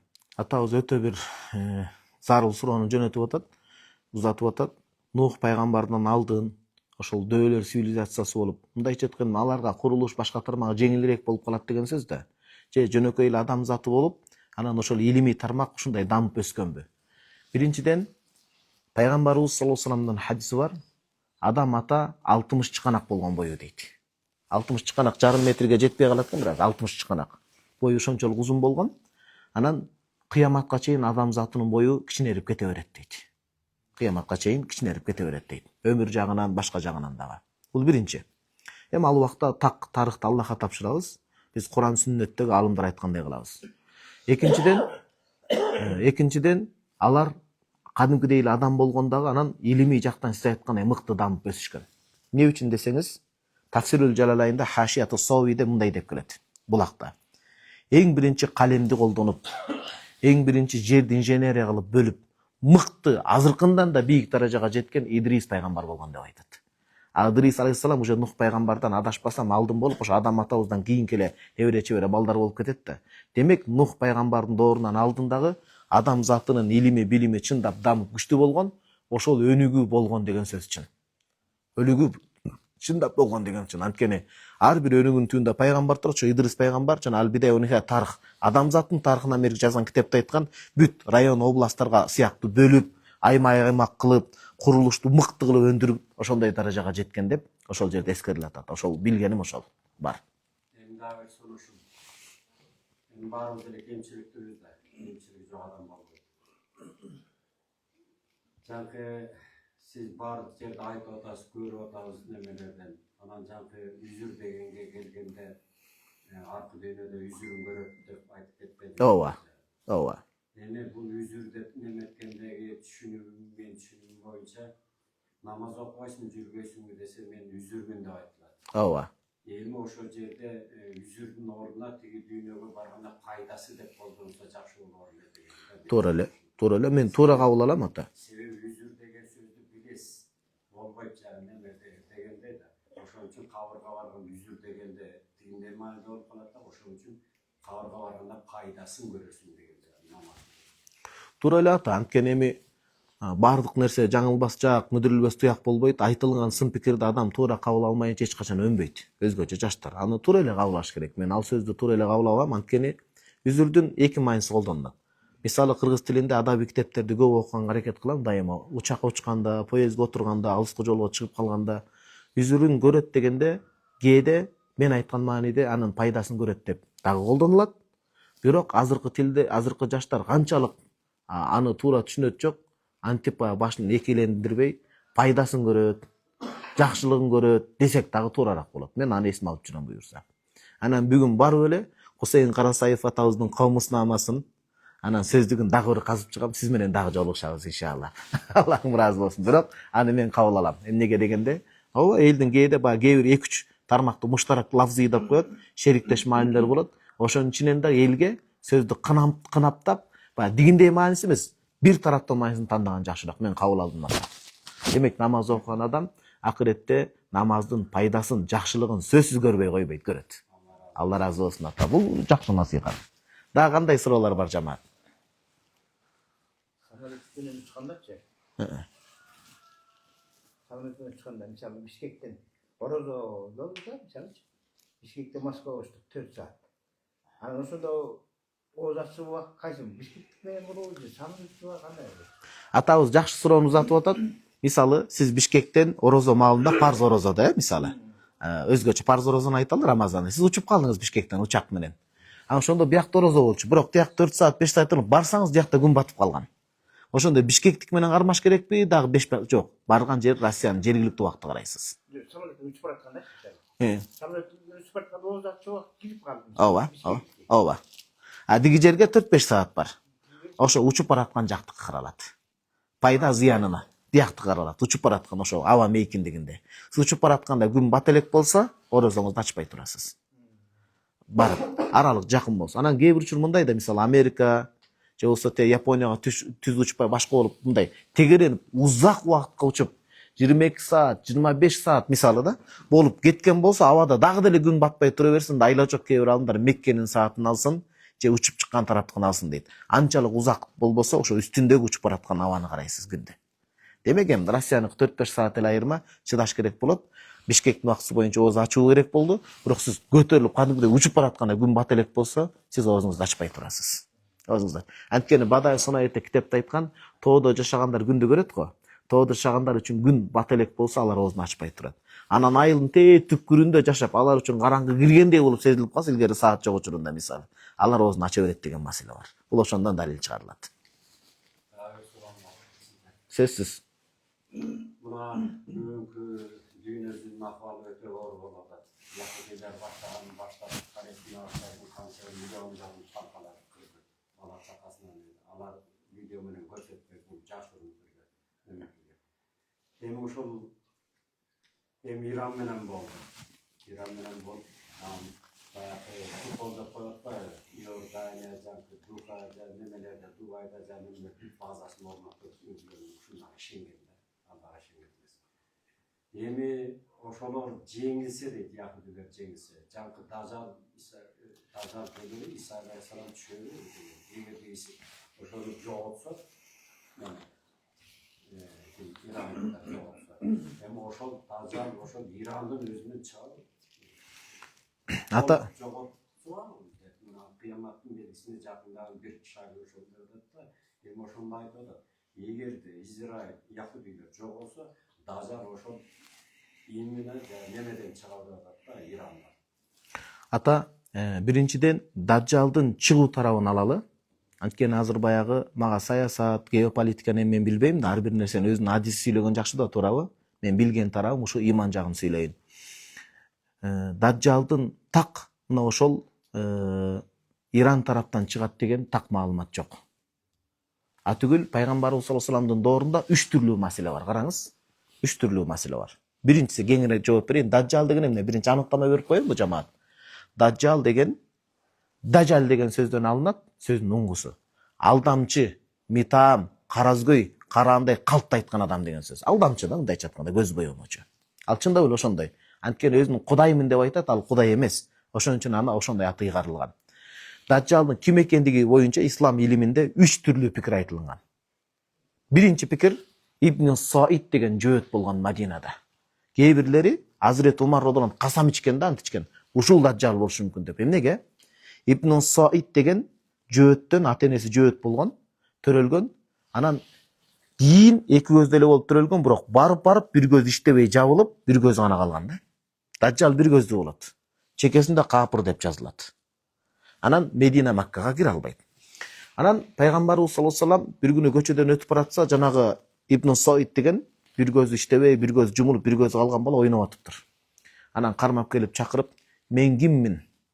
Сен кимсиң?" десе айтат, "Сен Мухаммадсың" дейт. А сен кимсиң десе, "Мен пайгамбармын" деп ошол жерден жалган касам ичкен. Бул бир белги болуп атат да, шек күмөн туудурган. Экинчи адамдар ушул даджал окшобойт деген ой пикир чыкканда, пайгамбарыбыз саллаллаху алейхи ва саллям бир күнү сахабаларын ээрчитип туруп, бакта уктап аткан жерине келет дагы айтат. Акырын азыр бул уктап атканда ал сүйлөйт экен да, көрсө. Кээ бир адамдар уктап сүйлөп коет го, билесиз.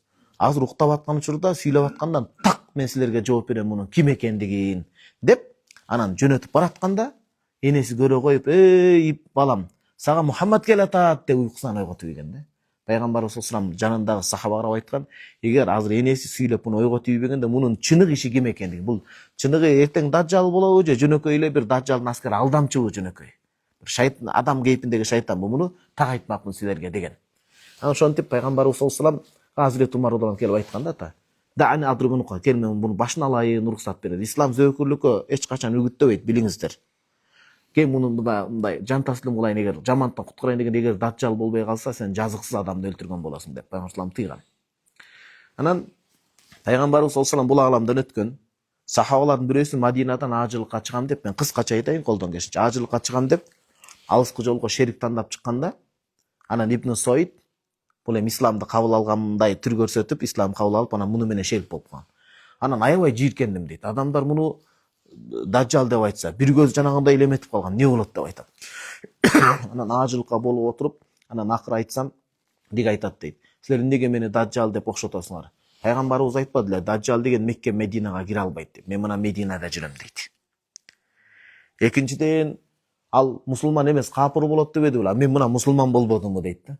Анан ошондон кийин, жүрөгүм жылып, кой андай эмес го деп, мен мындай жакшы күмөн кылып баратсам, сырттан адамдар келип, ага суроо берди дейт. "Эгер сен пайгамбарыбыз саллаллаху алейхи ва саллям коомуна ар бир пайгамбар эскертип кеткен, даджал болуу мүмкүнчүлүгү болсо эмне кылат элең" дегенде, мен ал мүмкүнчүлүктү кое бермек эмесмин. Мындайча айтканда даджал болмокмун дейт. Эми жүрөгүм жылып ишенип баратканда кайра жанагы сөзү мен эметип койду дейт да. Анан Азирет Ибн Умар радыйаллаху анху, Азирет Умардын баласы, кечиресиз.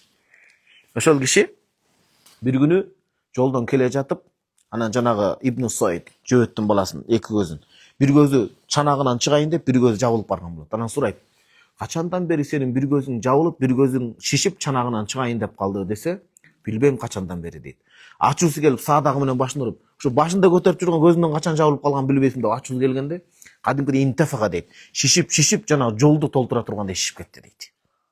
Анан жанагы үйүнө кирди, Хафса энебиз үйүнө кирип туруп айтканда, "Сен эмнеге аны урдуң" дейт. "Ама самиата каулан наби саллаллаху алейхи ва саллям, пайгамбар саллаллаху алейхи ва саллям хадисин укпадыңбы? Даджал качан чыгат? Аны адамдар катуу ачууландырып, ачуусуна тийгенде анан ачуусунан чыгат" деп айтпадыбы дейт. Бул биринчи вариант. Экинчи вариант, Тамимун Дари деген сахаба болгон. Бул башында христиан болгон, Рум, азыркы Европа тарапта болгон. Соодагерчилик болгон да кеме менен. Соодагерчилик болуп, бул кеме менен түшүп калган. Анан түшүп, толкун буларды кемесин түртүп отуруп бир аралга чыгарган. Анан аралдын жегине достору менен барса, денесинин бардыгы жанагындай түк бар го, түккө толуп калган.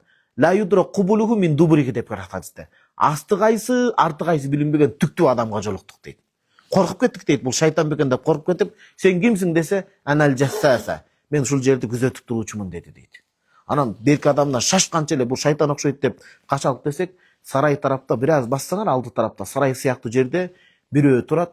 "Ва иля хуа иля хабариким ашвак", силерди ушунчалык күтүп атат дейт. Окуй биягы эмне болуп кетти деп, анан жанагы жерге барсак, дөө сыяктуу эме чынжыр менен байланып туруптур дейт. Анан "Силер кимсиңер" деп сурады дейт.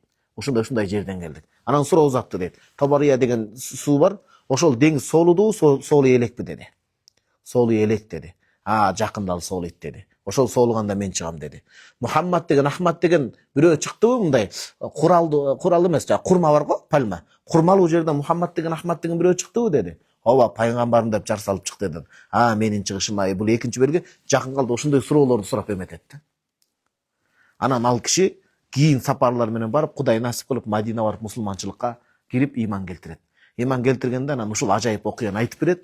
Пайгамбарыбыз саллаллаху алейхи вассалам аябай сүйүнүп, мен силерге айтып жүргөн нерсени мына Тамим Дари көрдү деп, анан минбарына чыгарып айтып берген деп айтат. Бул экинчи вариант. Үчүнчү вариант, Аллах таала ошондой купая кылып койгон экен да, Даджал деген ошондой кадимки адам баласынан болот, бир көздүү болот, чекесинин астында капыр деп жазылат. Аны арабчаны билбесе да, намаз окуган, иманды нур болгон адам чекесинде окуй алат. Анан чыкканда Аллах таала сыноо берет ага. Кандай? Бир колуна тозоктун отун берет, бир колуна бейиштин жыргалчылыгын берет. Пайгамбарыбыз саллаллаху алейхи вассалам айтат, силер эгер ошондой болуп бейишиме кир деп калса, бейишине кирбегиле, ал алдамчы, анын бейиши тозок болот дейт. Ким бейишинин ырахатына алданып кирип кетсе, тозокко түшүп калыш коркунучу бар дейт. Анын айла жок тандоо болуп калса, тозогуна киргиле, ошол бейиш болот дейт. Анан жин шайтандар аскери болот дагы, адамдарды келип кантип азырат, мен кудаймын деп жерди кыдырат, ушунчалык тез кыдырат. Бир күнү, бир жылдай, бир күнү ушундай болуп, бир айдай, бир жумадай болуп кыдырат да. Анан сахабалар суроо берген ата. Бир күнү, бир жылдай болгон учурда канча намаз окуйбуз? Бир күн, бир жылдай тез кыдырат деп атпайбы? Ошондо узак болот. Ошондо бир жылдыкындай бир күн узарганда 5 маал намаз окуйбуз дегенде ла деген. Бал туқаддируна лаху, бир жылдык намаз эсептеп окуйсуңар ошондой күндө деген. Эмне үчүн күн созулуп атат? Ал көп азгырып мындай сыноо болуш үчүн. Анан акыры ошого келет дагы, Даджал келип айтат, сен иман келтир дейт. Жок, мен иман келтирбейм дегенде айтат, азыр сенин атаңды барып кабырынан тирилтсем иман келтиресиң дейт. Көрөлү дейт. Барып атасын кабырдан тирилтет. Атасы тирилбейт, өлгөн жан тирилбейт. Жин шайтан анын атасын кебетесинде тирилет. Анан балам буга иман келтир деп, анан көбүнчө аял заты, музыканттар имандан алып жүргөндөр ээрчип кетет деп келет. Кыскача ушундай. Эми суроого так жооп берели. Даджалдын Ирандан чыгышы боюнча так маалымат жок. Сизге 3 маалыматты айттым ислам жаатындагы илиминдеги. Болгону Даджал чыкканда Иранда Исфахан деген жер бар. Исфаханда жөөттөр жашайт, азыркы күндө ошол жөөттөрдөн 70 миң аскер болуп, биринчи аскерин толтуруп, ошол Даджалды ээрчит деген кабар бар. Ошол Ирандын Исфахан деген жеринен 70 алейхим тоялысы дейт, сонан абудотул. Башында башкача булардын кийими, ошону кийип, булар аскерлерин толтуруп ошону ээрчит дейт. Иса пайгамбар түшөт, бияктан Махди алейхиссалам чыгат, чоң айыгышкан согуш болуп, анан ошол Иса пайгамбар периштелердин коштоосу менен Димашта Манаратул Байт ак мунарада түшүп, анан чачынан даарат алган сыяктуу суу тамчылап, анан бүт жанагындай душмандык кылып азырганда согуш болуп, Иса пайгамбарды көргөндө туз тамакта ээрип кеткендей, кар ысыкта ээрип кеткен эрийт, анан найзасы менен сайып өлтүрөт да. Айтор ушундай кабар келет ата. Анан жанагы Даджалды ээрчигендер кантип ээрчисин, намаз окуп атат, болмай жашоо баары түшүнүп, анан кантип ээрчисин деген суроо бар. Андай эмне үчүн сен намаз окуйсуң, орозо кармайсың, айыл үчүн арак ичесиң, жанагы эмнетин эметесиң, туура эмес жүрөсүң. Ошол себептен сен ошого ээрчиген сыяктуу. Ошондой. Ал эми атабыз айткан истидрож дейт, адам затына эң чоң келген сыноо да. Пайгамбарыбыз саллаллаху алейхи вассалам айткан, ар бир пайгамбар коомуну Даджалдан эскерткен. Бирок мен силерге ашыкча сыпатын эскертейин. Анын бир көзү көрбөйт, жараткан Аллах таала эч качан сокур эмес. Аллах көзгө да муктаж эмес да. Деп ошондой бүт сыпаттарын айткан. Дагы жамаат. Анан бүгүн барып интернеттин баарын Даджал менен болуп кетпеңиздер. Күнүмдүк жашоо менен намаз окуп жашай бериш керек. Ой Кудай, Даджалды чыгар, мен Иса пайгамбардын аскерине кошулайын деп да дебеш керек. Эртең андай сыноо келип калса, кошула аласызбы, кошула албайсызбы, бир Кудайга маалым. Биздин иманыбыз жетпейт, атабыз туура айтып атат. Баягы кечирип коесуз, мен одоно сөздү колдонгон үчүн мөңкүп, оңкуп кетүү тез эле да адамдыкы. Мындайча айтканда, адеп менен айта турган болсок, адамдын адашып кетүүсү тез эле, билбейбиз. Кудайдын кудуретине тааналы. Суроо? Бул жазга бүт тил өткөзөбүз да. Түлө. Жакшы болсо. Ошонун тартибин айтып берсең. Анан жанча сурап намаз окуйбуз. Анан эмеде мас коюп коюп, мындай 40 аш беребиз го. Ошондо мас коюп коюп Куран окуйбуз да. Ошону окуш керек, окубаш керек ошол убакта. Ата түлө өткөзүү маселеси боюнча, атайын динде мондай бир тартип деген маселе жок. А бирок истиско жамгыр суроо намазынын тартиби бар. Атайын адамдар баягындай мал жаныбарларын, балдарын, жаш сүттөгү балдарды алып айдың талаага чыгышат. Ошол жерде анан имам менен намаз окушат деген тартип бар. Эмне үчүн? Жамааты жааш үчүн. Анан түлөөнү өткөргөндө ар бир айыл, ар бир аймак өзү ынтымакташып чечип алат. Негизги түлөөдөн өткөрүүдө максат баягы курбандык союлуп, Кудай Таалага тилек кылуу, садака чыгаруу деген гана маселе. Аллах Тааланын ыраазычылыгы үчүн союлуш керек. Эл мажбурланбаш керек ба, мүмкүнчүлүгү жетпеген адамды түлөөдөн калып каласыңбы дебей, ар ким мүмкүнчүлүгү жеткенче чогулуш керек. Анан муну дайыма милдеттүү кылып албастан, ошол нерсени балким кээ бир жетим жесирге жардам бере тургандай да кылып топтосо жакшы болот. Түлөө ниетинде болсо ошол деле баягы жамгыр суроо өтө берет дегеним. Болгону негизгиси намаз ал жерде. Баягы кээде тамак аш болуп, мал союлуп, кээде ысырап болуп же башка болуп кетиши мүмкүн. Эң негизги түлөөдө ал жерде намаз болуп, жакшы сөз, баян насаат айтылып, аксакалдар жакшы имандуу кеп сүйлөп, дуа тилек кылыш керек ошол. Муну баягы жөнөкөй эле майрамга айландырып албаш керек да. Анан экинчини да ачыктап коебуз. Бул жанагы мал сойгондо кандай дедиңиз? Кыркаш беребиз го. Ошондо малды муздап союп койгондон Куран окуйбуз да. Ошол окула. Жок, аны милдеттүү андай кылбаш керек. Анткени кийинкилерге динден туура эмес түшүнүк болуп калат. Малды сойгонго чейин Куран окуса да өтө берет. Малдын сойгон тартиби бисмилла Аллах акбар менен союш керек, дуа кылыш керек болот. Анан малды союп коюп, канын токтоп, сөз Куран окуп, анан жиликтеп киришебиз деген милдеттүү нерсе жок. Муну мындай милдеттүү түрдө карманбаш керек да. Эттерди союп алып келип алып деле Куран окуса жараша берет. Анткени Куранды жаманатты көрсөтүп, барып кийинкилерге жаман жөрөлгө болуп кетиш коркунучу бар да. Жок, кадимкидей эле муздап жок, муздагандан кийин аны чымын кондурбай, башкалдырып эртерээк устукандап таркатыш керек. Андан кийин да жеп алып, ачка болуп окуган Куран деле кыйын да. Молда адамга деле оңой эмес. Курсак ачка болуп отурса, ал кантип Куран окуйт? Ыхлас кандай болот? Этти жедиртип, казыны тартып, жасап дындамасын. Анан жедирсе, анан нормальный Куран окулат. Нормальный окулган Курандан анан жакшынакай сооп жететчи. Кээде чакырып алып, чубаксыз бекер айткан эмес экен да. Той топур, мисалы, тамак ашка жеңге чакырат да суроо сурай берет, баягы дигине ачка болот. Ачка болгон учурда молда фатва айтпаш керек. Өтө бир эмоциясы болуп турган учурда, өтө ачка болуп турганда, өтө ачууланып мындай тең салмактуулук болбой турган учурда фатва айтылынбайт. Же жолдо шашып баратканда фатва айтылынбайт. Анткени ою бөлөк нерсе болот. Эртерээк келинчегиме жетсем деп аткан ойдо бирөө сурай калса элестетиңиз, жооп туура эмес чыгып калат. Ошон үчүн тамашты жегизип анан Куран окутсун. Болгон окуяны айтып берейин. Бир жаш ушу айылдын имамы экен. Жаңы үйлөнгөн. Үйлөнүп багымдатты окуганда эми үйлөнгөндө билесиз эми кандай иштер болот. Ал көшөгөнүн артында болот. Анан келип тур дагы Куран окушуң керек деп имамдын ал жайына койбой, гусул алайын деп, гусулум жок деп да айта албайт экен байкуш. Азыр бираздайын өтүп барайын десе, аңтына койбой, бираздайын өтпөйсүн деп, жана жаңы үйлөнгөн эмени гусулу жок алып барып коюптур дияка. Куран окуйсуң деп дастарганга мажбур алып барып койгон. Анан Куран окуйсуң дейт экен. Анан байкуш эмне кылам деп, гусулум жок деп да айта албайт экен, өтө уяттуу малда экен жаш бала имам. Анан карап отурса, биякта патырнан турат, борсок, каймак турат. Анан валь фажр деген бар, карап туруп валь патыр дейт экен.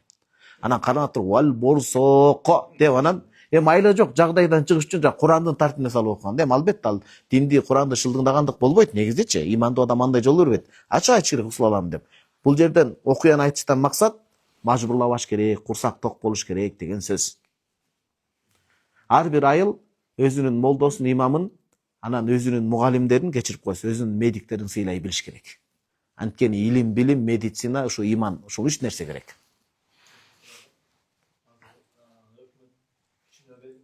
Бардыгын жакшы карап жатат да, анан бул түптүн суусунан билесиз, балык кармай беришти да. Анан ошол балык кармауды өкмөт тийип атат да. Ошол арамга жатабы? Именно жанында жашагандар эмнеге биздин акыбыз бар да, түндө туруп жебесек эмне дегендей мааниде эме кылышат да. Ушул арамга жатабы? Ушул кандай болот? Бир тууганыбыз сонун суроо сурап атат. Түптүн суусу бар, билесиздер. Бул Мукай Элебаев атабыздын Узак жолунда да эскерилген бул түптүн суусучу. Түгөлбай Сыдыкбеков атабыздын Ак жол романында көп китептерде эскерилген. Бул кереметтүү суу дегеним да. Кереметтүү суу сыйынып кетиш керек деген сөз эмес. Тарыхсын деп айталычы тууралап. Керемет динде гана болот. Анан түптүн суусунан мыйзам чыккан, жарлык чыккан экен да. Балык кармабагыла, кайрымак таштабагыла деп, гөлдү ошондой эме кылбагыла, браконьерство атайын уруксат менен болсун деп ошондой болду. Анан биз эми түптүн жанында жашап атпайбыз, биздин акыбыз бар деп кармай берсе арам болобу, арам болбойт? Жок, арам бул ошол Аллах Тааланын парз дегенин бузганда гана. Бул нерсе мыйзамда жазылган нерсе, макру, арамга жакын макру десек туурараак болот. Тыйылган нерсе. Арамга жакын макруh ишти кылып атат. Бул деген сөз күнөө сыяктуу бул тартип да, адамдын түзгөн тартиби. Ошол жерде баягы туристтер келип калса, баардыгы эле алка-шалка түшүп, каймакты кармап жүрсө, кайырмакты. Ошол кайырмакты балыгын тынч кармап кетсе бир жөн, таштандылар таштап, бөрктү бузбасын, башка болсун, иреттүүлүк болсун деген да. Ошол тартипти бузган бул адепсиздик болот. Анан баягы макруh жаман ишти кылган болот. Ошон үчүн адилеттүү чыккан законду дагы сыйлай билген жакшы. Жок, закон деген кереги жок. Кудайдын закону менен гана жүрөм деп, светофорду кызылына карабай чыгып кетсем эмне болот? Тепселенип өлөт, бул акылсыздык. Ошондой маселе. Иреттүүлүк, тартиптүүлүк болуш керек. Анткени Алла разы болсун, ажабыздан да көл тегерен аллея болот турбайбы, туурабы? Өтө сонун. Анан аллеядан келинчегин жакшынакай басып барасаң, бирөө тамеки жеп, арак ичип, сөгүнүп сагынып кайырмак салып атса, абыраны бузуп коюшу мүмкүн да. Тартиби менен, өзүнүн ирети менен болгон жакшы. Эми түбө дагы жакшы эл, иншалла. Ушуга чейин тутуп келген балыктары аш болсун. Мындан кийин тартип менен туткан жакшыраак да. Лицензия алып балык кармаса болот дейт. Ошондо ал адал болуп калган. Эми баягы тартипти сыйлоо. Бул жерде айтып атпаймынбы? Арам деген сөз жок. Бул жерде адеп. Ооба. Барып туруп, жөнеле барып кармады. Мунуку арам, меники адал болуп калган. Ооба, эгер лицензия сиз тартипти уруксат алып атпайсызбы, уруксат берилген учурда. Муну жанагындай эле да. Мергенчиликке дагы убакыт берилет, туурабы? Ал адам арал деген баягы мындай мазакташ максатында эмес, муну жакшы түшүнүш керек.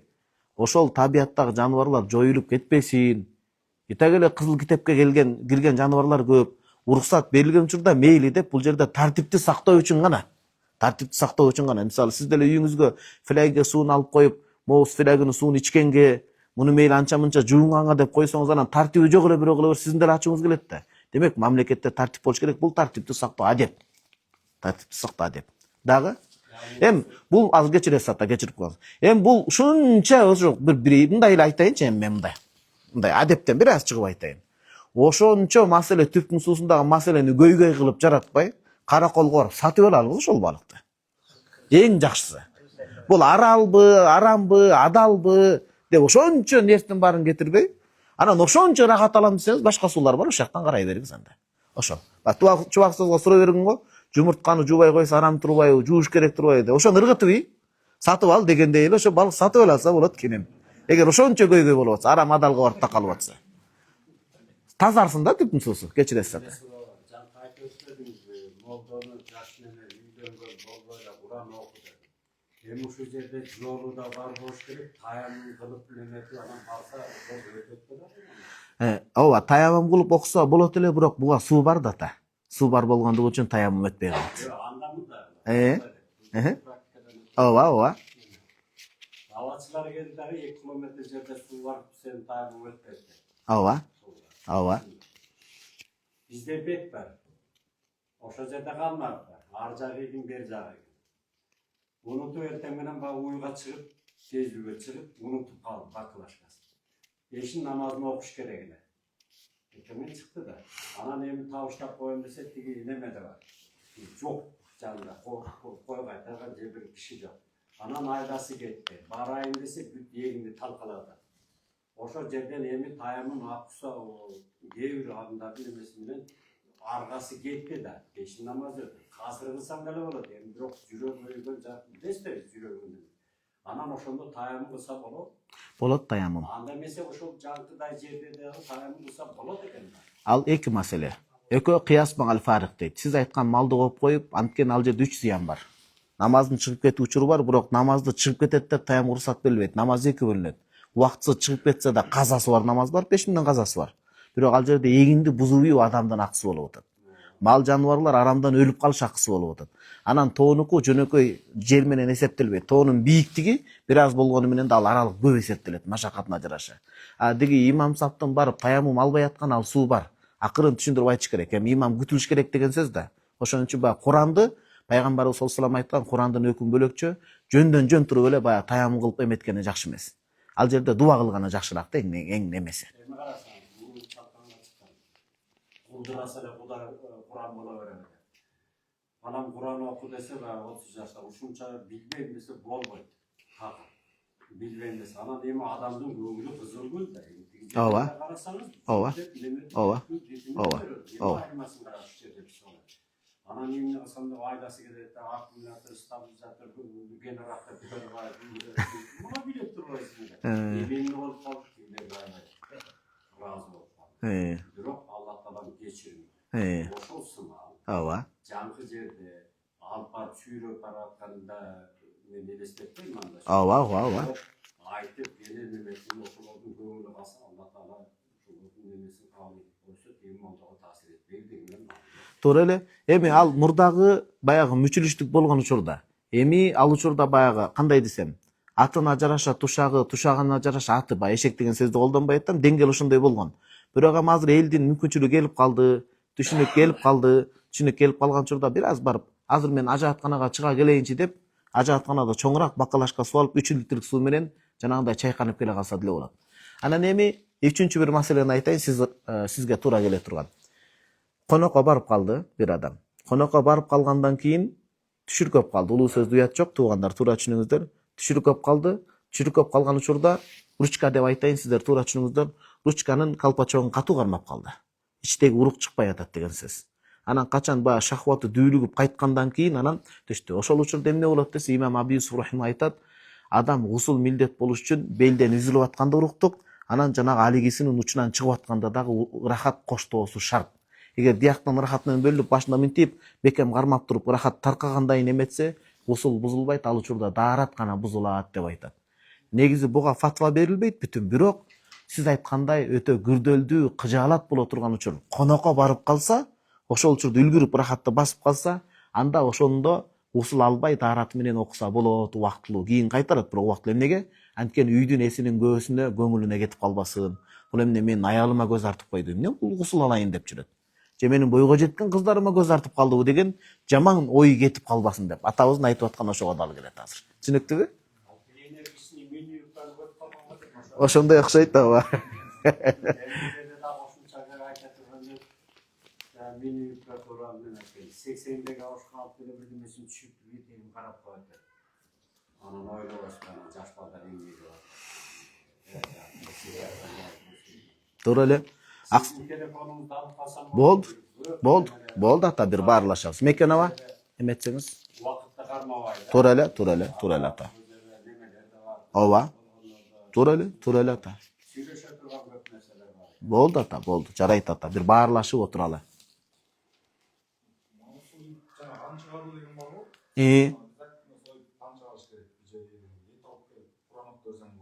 Жок, сөзсүз кан союу деген түшүнүк жок бир тууганым. Ал эт алып келсеңиз десеп, ал көңүлдөн этке кудурети жетпеген адам алмап келип болсо дагы. Бул жерде адамдын колу жеткен мүмкүнчүлүгү. Анан баягы кээде жетим жесир болуп атса, анан сен атаңды жакшы көрбөдүңбү, атаң элдин малын жеген да убагында. Сен милдеттүү түрдө кан чыгаргын деген сөз жок. Ал карыз болуп калат. Андай соопко Аллахым да муктаж эмес, маркумга күнөө болуп калат.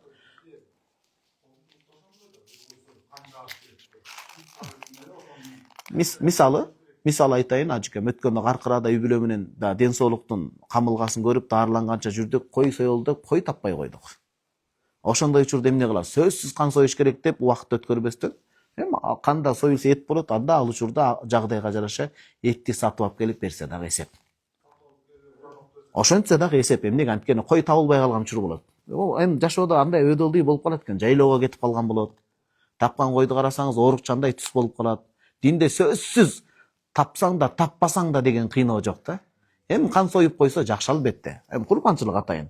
Болбой баратса этти сатып алып келип берсе болот деген сөз бир тууганым.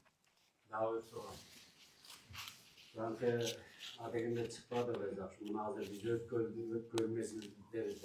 Анан түшүнгөн адамдар каршылыктар көрсөтүп, ошосун азыр өткөрмөсүбүз. Жанке маркумга мал сойбогула деп айтыр. Бул жерде дагы бир далил менен айталы, Алла Таала мындай деген экен да. Бүткүл эл сени жек көрсө, Алла Таала сени жакшы көрөт. Ошону биз айтып мал сойбогула.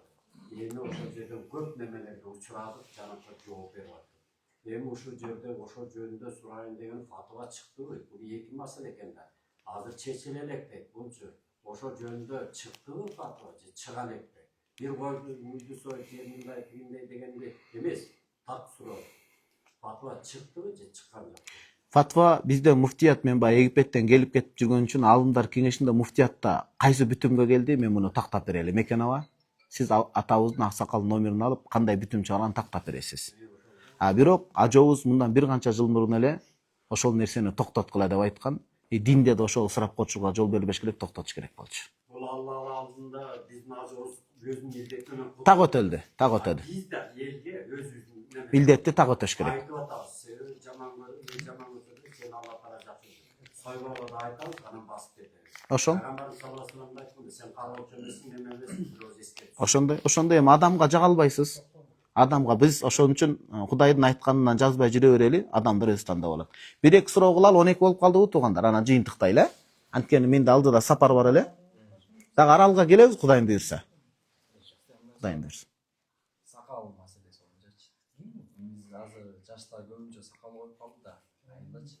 Анан эми көп аталар асылат да. Атаң түрүп, эмнеге сакал коюп атасың депчи. Атасы түрү болгон киши сакал койбойт деп, ошонун мааниси кандай? Биз жаштар сакал коебуз, анан кээде аксакалдардан каңыр туура эмес кеп угуп калып атабыз. Атаң тирүү кезде сакал койбо деп кандай мамиле кылышыбыз керек? Ал сөздү кандай түшүнүшүбүз керек? Биринчиден, аксакалдарга сый урмат менен айтыштын кереги жок. Дин деген бул чырайлуу кулк мүнөз. Ата, кыжалат болбоңуз, мен атамдан уруксат сурадым. Атамдын өзүнүн баягы бир үзүрү бар экен, койбогонуна. Бирок мен атамдан уруксат сурадым, сиз кабатыр болбоңуз деп жумшак жооп бериңиз. Биринчиден, көңүл жайгарып. Экинчиден, атаңан алдын сакал койбо дегенди сөз баккан, эл баккан биздин аталарыбыз атаңдан алдын сакалдуу атанып калба. Атаңдан алдын төр талашпа. Атаң бара турган сыйга өзүң барып, атаңды өңүттө үйдө калтырып койбо деген мааниде айткан. Анткени илгери бардыгы эле бүгүнкү күндө эмес, илгерки жаштар деле сакал койгон. Только илгерки жаштар, биздин аталар сакал койгон. Ар бири кийген кийиминен курагы жаш айгинеленип турган. Кыздын секелек чачы өрүлгөн, бул мынча жашта экен. Кийиминен мынча жашта экен. Ошон үчүн сакал маселеси бүгүн эртең эле келе калган маселе эмес. Жигит болгон адам мурунку замандан эле сакал коюп келген. Болгон аны туура эмес жортулуп кеткен да бул жердечи. Демек атаңдан мурда кагада күтүп сый көрүп калба деген гана сөз. Болбосо сакалдын өзү Ханафи мазхабта бели дегенде суннат муаккада, ары кеткенде важип болот. Мунун орду чоң деген сөз. Болгону татынакай баягы жөөттөрүндөй болуп кетпей, жакшынакай биягын алынып, беттин могул жерлери алынып, анан узундугу бир муштумдан ашканын кесиш керек болот. Татынакай чырайлуу алып туруш керек болот да. Таза кармап. Алла разы болсун. Дагы бир суроо болсо? Атабыз жакшы суроо узатып атат. Жаназага барганда сөзсүз өкүрүп барыш керек, жок өкүрүп барбаш керек. Анткени көбүнчө өкүрүп барган ал эл көзүнчө өкүрүп барат. Ал чын жүрөктөн өкүргөндөр аз да. Туурабы? Ошол өкүрүп барбады дебесин деп, бул Кудай үчүн болуп аткан жок биринчиден. Кудай үчүн болбогон амал кабыл кылынбайт. Кандай динде пайгамбар саллаллаху алейхи ва саллям айткан өкүрүп, бетти чымчылап, карын күн деп туура эмес кошак айтып, неге менин жакынымды көрүп калдың деген сөздүн баары туура эмес. Тагдырга доо кетирет, иманга. Чын жүрөктөн көз жашын чыгарып барса болот. Сөзсүз өкүрүш шарт эмес. Чын жүрөктөн, анткени пайгамбарыбыз саллаллаху алейхи ва саллям бизге үлгү. Баласы Ибрахим кайтыш болгондо пайгамбарыбыз саллаллаху алейхи ва саллям көзүнөн салалап жаш аккан. Аллахтын сиз ыйлап атасыз. Алар түшүнүп калган экен да, ушунда ыйлабаш керек дагы деп. Дегенде айткан. Мен өкүрүктөн, бетин тыткандан, Кудай эмне менин баламды көрүп калдың дегенден кайтарган. Бирок жүрөктүн жашына адам ээ боло албайт. Ва иннал калба ла яхсан, жүрөк кайгыга батат. Жүрөк менен көз туташ болот. Кайгыдан улам көздөн жаш кетет. Болгону Алла наразы кылбаган сөздү айтып албаш керек. Ар бир көзүнө жаш кетпеген адам ал мерез адам болот. Көздөн жаш кетсин, бирок өкүрбөсүн. Ал өкүргөн кайран атакем ой деп ал Куран окуп келсин, бирок бул жерде көзүнөн жаш чыгарса жарашат. Түшүнүңүзбү? Жасалмалуулук болбош керек да. Нафил намаздарды окуганда кайткан окуйдардан кийин Ихлас сүрөсү канча караса окусак болобу? Намазда тургандабы? Кайталаппы? Нафил намазды уруксат берилет, бирок парз сүннөт намаздарда жок, бир эле жолу окусун. Бир эле жол. Нафил намаздарда анткени ювассау фин навафил ма ла ювассау фихи. Ошону кайталаш үчүн, таасирин келиш үчүн болсо болот. Мазхаб башчысы имам Абу Ханифа рахимахуллах тахажжудка турганда бир аяттан өтө албай улам кайталап таң аптырып этеле. Ошол максатта гана, бирок парзда бекемделген сүннөт чоң важип намаздарда жок. Бири-бири эле тартип менен кетсин. Тахажжудда болот ата. Анткени мисалы сиз Ихлас сүрөсүн жакшы көрсөңүз, Аллах жакшы көрөт, уже байкалып атат. Көбүрөөк кайталасаңыз болот. Ажыкем. Жанагы үй алгандачы, квартира алып, даярдап бүткөн квартираны алып, бир 30%-ын берип, ошо банк аркылуу ошол эле квартираны залогко коюп, ипотекага бөлдүрүп ушундай алып атат. Ошол деген арамбы же ошондой кылып алса болобу? Сүрөтүн дагы түшүндүрүп бересизби? Баягы мен сыртта жүргөн үчүн түшүнбөй атпайбы? Мисалы үйдү алдыңыз, Мисалы мен үй алгандам бир $60,000 болсо, мен 20%-ын берип банкка. Ошо банк аркылуу ошол эле квартира деген залогко коюлат экен банкачы. Анан калган акчасын деген 5 жылга 10 жылга бөлдүртүп, анан ошону төлөсө болот экен да, бөлүпчү. Ошол адал болобу же ипотекага бөлүп төлөө. Ипотекага бөлүп төлөө. Ипотека негизи өзү көңүл буруңуздар. Ипотека бул деген сөз накталай алсаңыз сизге арзан түшмөк деп коелучу. Мисалы нактай алсаңыз, акчаңыз бардыгы кеш даяр болсо, накт пул менен $80,000 алмаксыз. Мисалы дейли, мисал иретинде. Анан баягы баштапкы төлөмдү төлөп 20%-ын баштапкы төлөм дейчи, пайыз деген сөздү колдонбой. Баштапкы төлөм төлөдүңүз, калган бөлүгү калды. Жалпы төлөп эсептеп келгенде ал 80,000 эмес, мисалы 120,000 чапчып кетиши мүмкүн. Ошол адалбы? Бул адал. Анткени бул эки соода.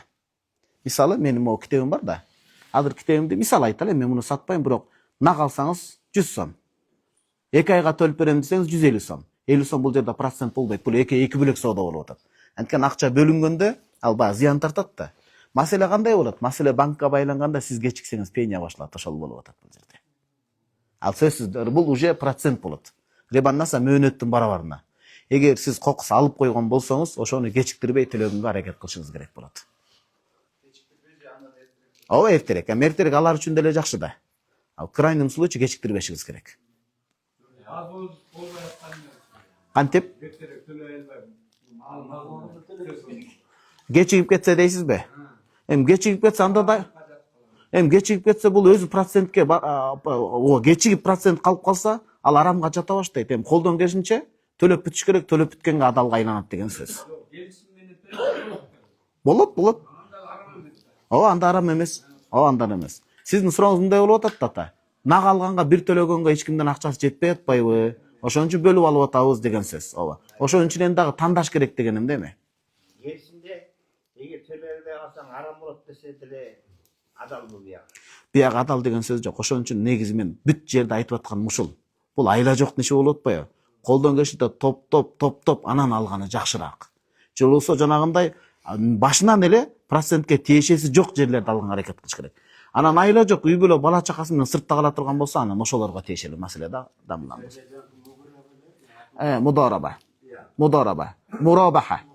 Мурабаха. Айла жок, ошол жол гана единственный жалгыз, жападан жалгыз ошол гана мүмкүнчүлүк болсо айла жок. Башка эмне кылабыз? Талаада калбашыңыз керек да сиз. Туугандар, Алла ыраазы болсун сиздин сурооңуз. Амин. Ооба. Бир тууганым кеңешти сыяктуубу? Үйлөнө элек, өзгөчө жаш өтүп аткан адамдар болсо, жаш өткөн сайын адам кааласа, каалабаса дагы тандаган өтүп калат экен да. Анан ошого колдон келишинче кечиктирбей, кечеңдетпей, эртерээк үйлөнгөн жакшы экен. Пайгамбарыбыз саллаллаху алейхи вассалам жаштардын астынан өтүп бара жатып айткан: "Я машра шабаб, о жоон топ жаш жамааты" деген. "Ман истата минкумул баата фалятазавваж." Кимдир бирөөңөр үйлөнүүгө акыл эс, ыйманы менен бышып жетип, ошо үйлөнүүгө каражат таба турган болсо, эртерээк кечиктирбей үйлөнсүн. Фа иннаху агадду лил басар, ал көздүн сактаганга, ва ахсан лил фарж, зинага кетип калбоо үчүн, таза абийирде өмүр сүрүү үчүн бул ага өөлгө шарт болот деди. Ва ман лам ястати, ким андай мүмкүнчүлүгү жок болуп атса, же акчасы болгон менен өзү даяр болбой, аялын уруп өлтүрүп кое тургандай кызыл камчы болуп атса, кулк мүнөзү жаман болуп атса, ал убакта орозо тутуп турсун. Фа иннаху лаху вижа, орозо анын шахватын алсыздатып, акыретте тозоктон калкан болуп турат дейт. Азыр Кудайга шүгүр жаш өтүп баратат, эртерээк үйлөнүп балалуу болгон жакшы. Анткени адам тез эле алдан тайып калат экен, ата 50ге келген болду уже. 50-40 ар жагы кете берет экенсиз деген сөз да. 50 уже коңгуроо кагып атат да. Эртерээк бир жакшынакай истихара окуп, дуа кылып үйлөнүш керек. Анан эртерээк бала чакалуу болуп, эң негизгисичи бизге да өзүбүздүн жыргалчылыкта эле үйлөнбөй жүргөнүбүз менен ата эненин акысына кирип калат экенбиз да. Ата энеге эртерээк үйлөнүп, келиндин чайын ичирип, кызматын көрсөтүп калган бул өтө жакшы экен.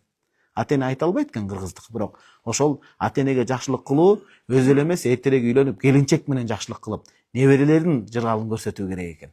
Анан көп тандай бербеш керек. Азыр ушундай эмне үчүн кечеңдеп калды? Эки тараптан тең кетип атат. Кыздардан дагы, балдардан дагы. Бүт жанагындай бутка туруп алайын, башка туруп алайын деп отуруп, тандоо кетип калып атат да бизде.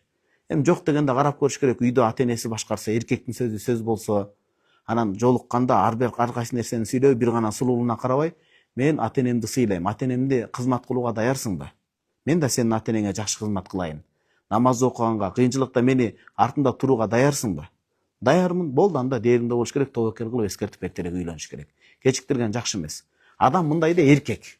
Эркектин жанагы рахаты, ал же адал жол менен чыгат, сөзсүз. Же адал жол менен чыгарбас, арам жол менен чыгып кетет. Демек үйлөнүүнү кечеңдеткен сайын зина көбөйүп кетет. Анан зина барбайын деп такыба болуп жүрсө, адам оорукчан болуп калат. Дене кечирип коебуз, улуу сөздү үйөт жок, бул медицина, дененин тили бар. Адам дүүлүгүп туруп уруктук чыкпаса, барып ал импотенцияга кечирип коюп, барып чоң мындай бир ооруларга жетелеп калат. Өзүн ойлосо, ата энесин ойлосо, акыретін ойлосо, ал эртерээк баягындай шартка жараша үйлөнүш керек. Жамаат, Алла разы болсун. Билгенибизче жооп берүүгө аракет кылдык. Эми ар бир билимдин үстүнөн илимдүү бар экен. Аллах таалам разы болсун. Кабетпеңиздер. Сиздердин дуаңыздарга муктаж. Аксакал ата, сиз аксакал окшойсуз биякта, бир батаңызды бериңиз. Сиз бербейсизби? Сиз бериңиз. Мен дайыма келгенде аксакалдардын батасын алганга аракет кылат элем да.